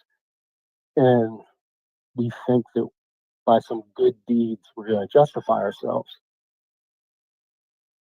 So that's our predicament. Well, it's not just good deeds. It's some repentance, right? Let me look up the definition of repentance. That's a great word. Yeah. Repentance. Repentance is the act of knowledge and feeling remorse for past or present wrongdoings, and then committing to change. Yeah. So by going to the rehab, you're showing repentance. You could argue, right? You could argue that by me having this discussion with you is offering repentance, because that's a little bit of a stretch. Right. It's a little stretch, but I like where you're going. But there's some, so, but I'm open to change. Right. So repentance in a biblical sense is actually agreeing with God and then turning to pursue him. Right. So I'm heading one way. You know where you were onto something? Yeah. You were onto something when you said the thing about being like God. You think that you're like you think like you're being like God. Yeah. Because I definitely have this belief that if you follow God's rules, God will use you. So basically, it's like a radio. Yeah. If you can tune into God's channel, then God will use you. And that I do believe I do believe that's like the most fulfilling part of life, when you're in that, for lack of a better word, frequency. When you're following the rules, you tune into that frequency, and then God's like, oh, there's one. There's a good disciple. God used Judas as well. So okay. Is that a bad thing? Did Judas go to heaven? No. Judas Iscariot, he betrayed Jesus with a kiss. Yeah. He was the one that turned him over. And did he go to hell? So yeah. Even though God used him? Yeah. Same with Pharaoh and a whole list of others. Yeah, God doesn't owe us anything, right? So that's the predicament. We feel that we're good and decent people, but when we compare ourselves against God's holy standards, we find out we're not. Mm. And so we're left to sort things out, right? So you and that's the lack of that's the lack of humility that Keeping It Real was saying. Right. So you answered one side of the equation, right? One component is repentance. But if I'm standing before a judge and I have $1 million fine, whatever, I've evaded taxes for years and years and years, and I owe $1 million, and I just lost my job at CrossFit, I'm the head of media, I don't have any income, I don't have any rental properties, how am I going to pay this off? The judge says, well, listen, this is what's going to happen. You're going to go to jail, and you're going to do some restitution, and you'll be in jail until you earn enough restitution to pay off.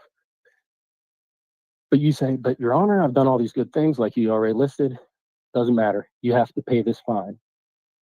And so in walks a man you've never met before, says, hold on, Your Honor. Before you slam that gavel down, I want to let you know that I've raised the money for Savon on his behalf. I know he's in a hard spot. He doesn't know me. I love the man. I want to pay $1 million, pay off his fine. And if you're willing to accept that, Savon can walk free today. And the judge says, well, if Savon can accept that, if he's willing to receive that money, receive that payment, then I'll gladly take it and I'll set him free. Would you take that payment? Yes. And be grateful? Yes. Yeah. Yeah, absolutely. Right. So that's the gospel. So you, like me, can't really count how many lies we've told. You're a lying thief, just like me. We've broken God's law. God enters into the courtroom, seeing our guilt and shame, and offers himself as a sacrifice on our behalf. The wages, or what we deserve, our earnings of sin, is death. Every liar will have their part in the lake of fire. No thief, no adulterer, no fornicator, no blasphemer will inherit the kingdom of heaven. All be cast into the lake of fire. But Jesus lives a holy and perfect life, represents mankind by doing that, sacrifices himself in our place so that whosoever would believe on him, would put their trust in him, would have everlasting life. So that's the gospel.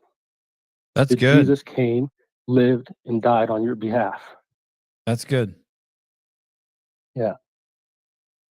And So so let me ask you this. So twice people have come up to me in two separate occasions, once in London and once at a carousel I was at in Oakland. And you know, they had a little book with them, I guess the Bible, and they said, "Hey, will you repeat after me and accept Jesus Christ as your Lord and Savior?" And I did all that. Am I good to go? No. Oh. No. So let's say, I don't want to disparage anybody, but I think it's fine. Disparage away. I think like Taylor's got a good sense of humor. So Taylor, you and I, like, I've never really met Taylor, but you know him, you've met him, you engage with him regularly. Yeah. I said, I bump into you on the street and I say, "Hey, you and I, we both know Taylor." You said, "Yeah, he's a good dude, good dude." And I said, "Yeah, you know, I love the way he does his long black hair. Like, he had it up in braids yesterday. It was pretty cool."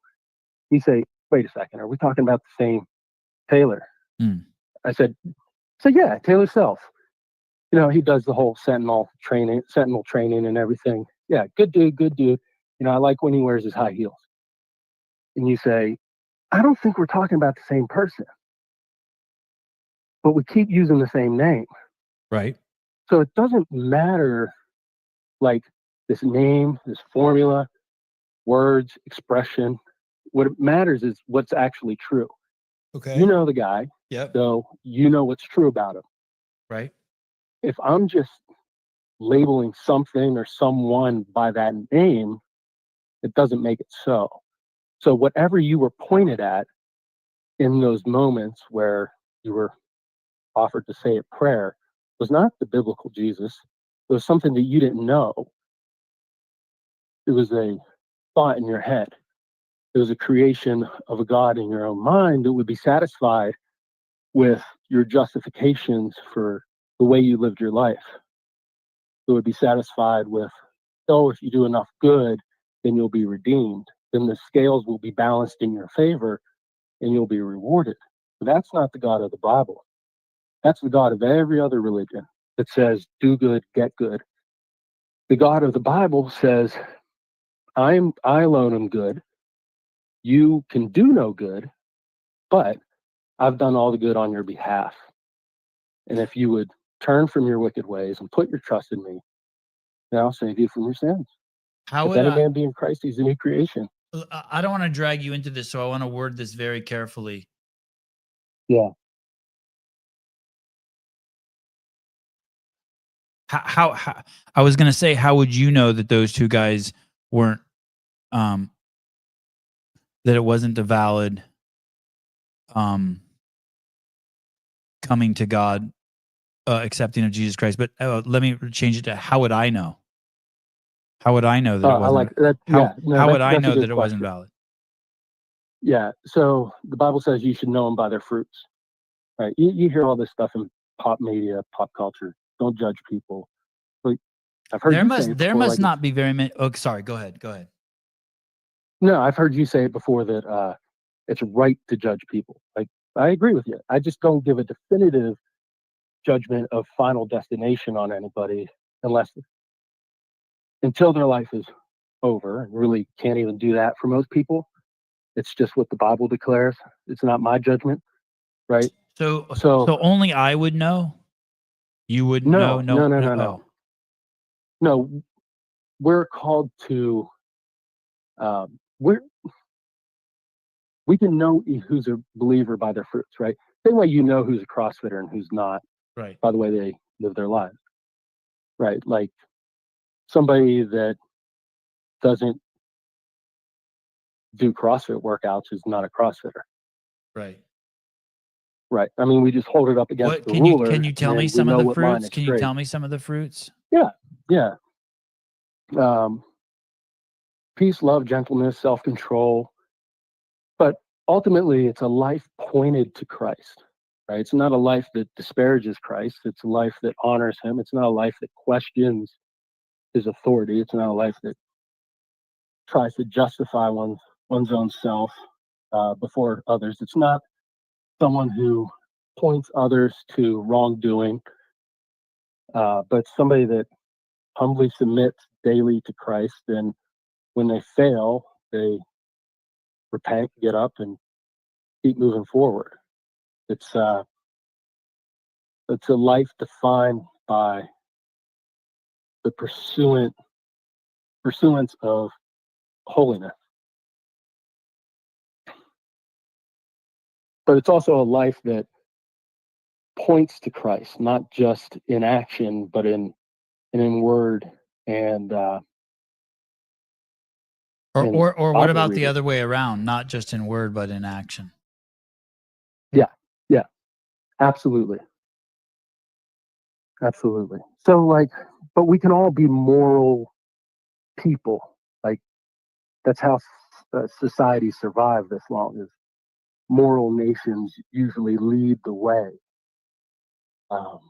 and America's had a very strong moral background in terms of the government's laws. We haven't always behaved appropriately, but we try to point to something that is morally objective. Would you say that? And I'm a little lost, but would you say that? Yeah. I'm a little lost in understanding you, but just a little bit, I think. But would you say that the only way to get those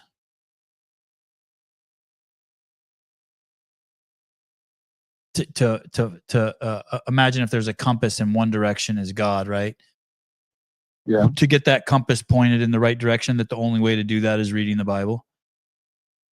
No. Okay. No, not at all. So what do you think is the way of getting that compass pointed in the right direction then? Just like, who was it? Tank Reeves? Humility. Submitting to God's authority, the God that created you. And what's the process? And what's the process in doing that? Well, it's repentance and faith, right? It's what Jesus proclaimed. Don't call yourself good. There's none good but God. There's none righteous, no, not one. In case you were considering it, there is no one righteous. All have fallen short of the glory of God. So everybody has missed the mark. And the only solution is to die to yourself and put your trust in Christ, the only one that's paid for your fine. Well, like I said, every other religion says, hey, do good, get good. But that doesn't work in our courts, and God's higher than our courts. Well, let me the measuring stick. Marv, let me say this. I'm either the most naive man I've ever met. I say this with zero humility. I'm either the most naive man that I've ever met, or I'm the man of greatest faith who's ever walked in my path. I have never seen anyone. I've never seen anyone with more faith than me. I put myself in more situations and done so much blindly believing that the world will work out fine because God's looking after me than anyone I've ever met in my entire fucking life.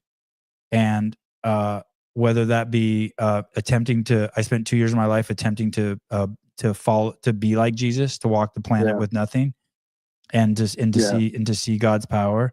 I interact with the widest swath of people, of anyone I've ever met. Hold on. I'm going to stop you right Yeah, there go because I'm ahead. curious. That time while Mhm. you were walking like Jesus, Yeah.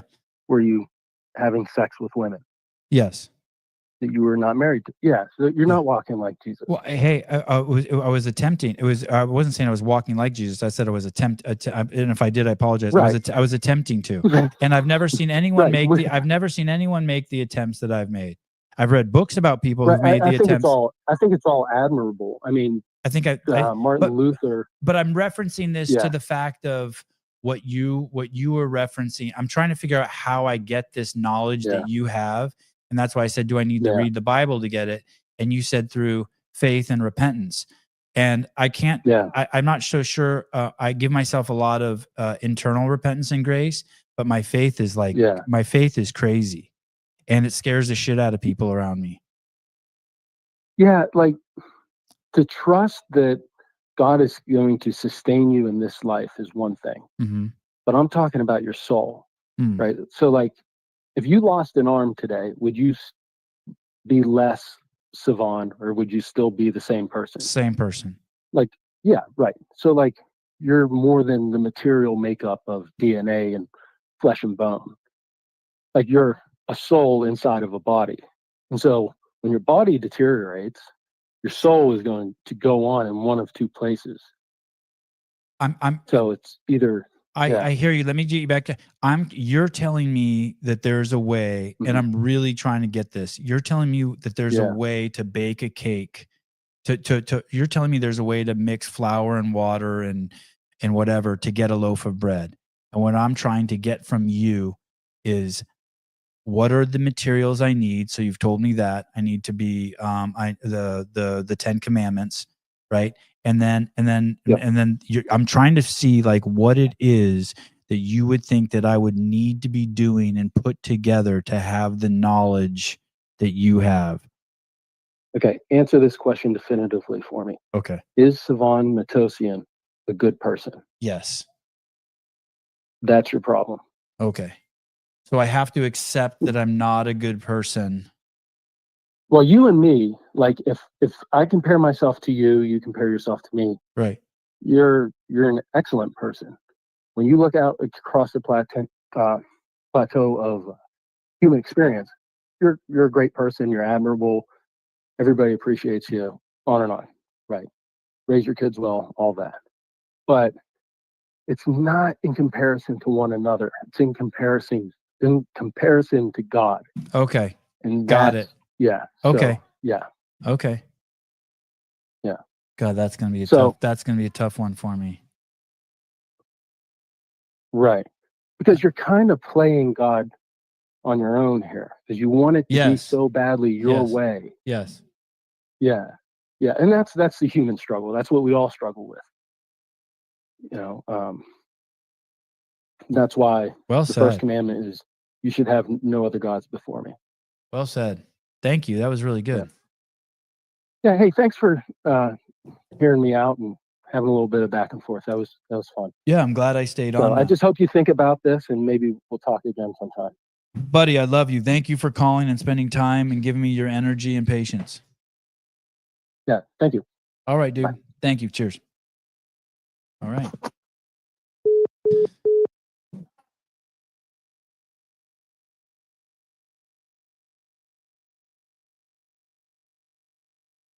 Let's get dressed. Let's go to the beach. I got to work out. What are you talking about? I got to go somewhere at 1 o'clock. I know it's cold, but I got to go. I'm going to wear long johns and sweats and a sweatshirt. I'm going to go down there and get some. You guys fine staying in the house if I go down to the beach and work out?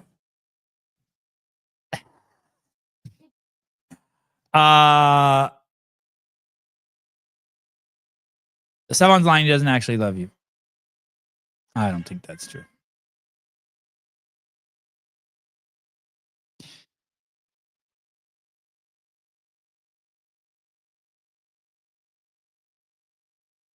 All right, guys. Thank you for being part of my Bible study today.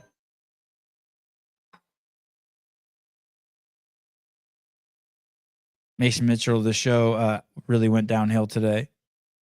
Really? You think so? You didn't take anything from that? It was pretty good. It was pretty damn good. It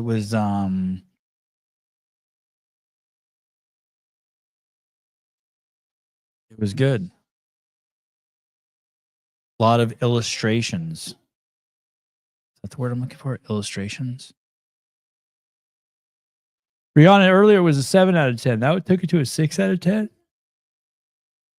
You didn't take anything from that? I don't know. I thought it was awesome.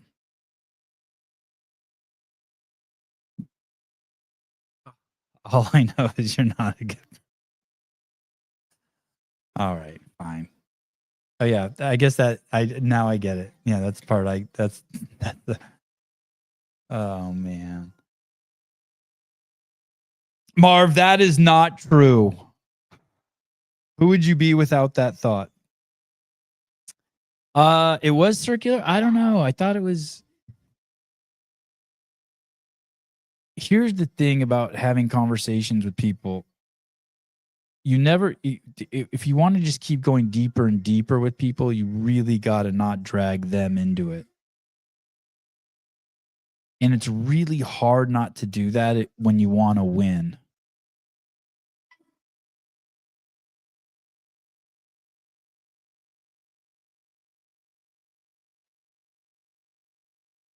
John Ruby.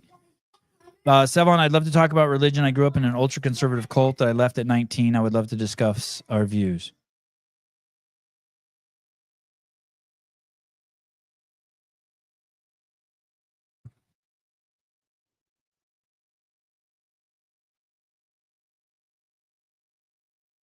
All right. I'm cold. I got cold. I just guzzled that sparkling water. I got cold. That's what I know. I realized I was looking for my grippers because usually I'll start squeezing my grippers when I get cold. Try to build some warmth.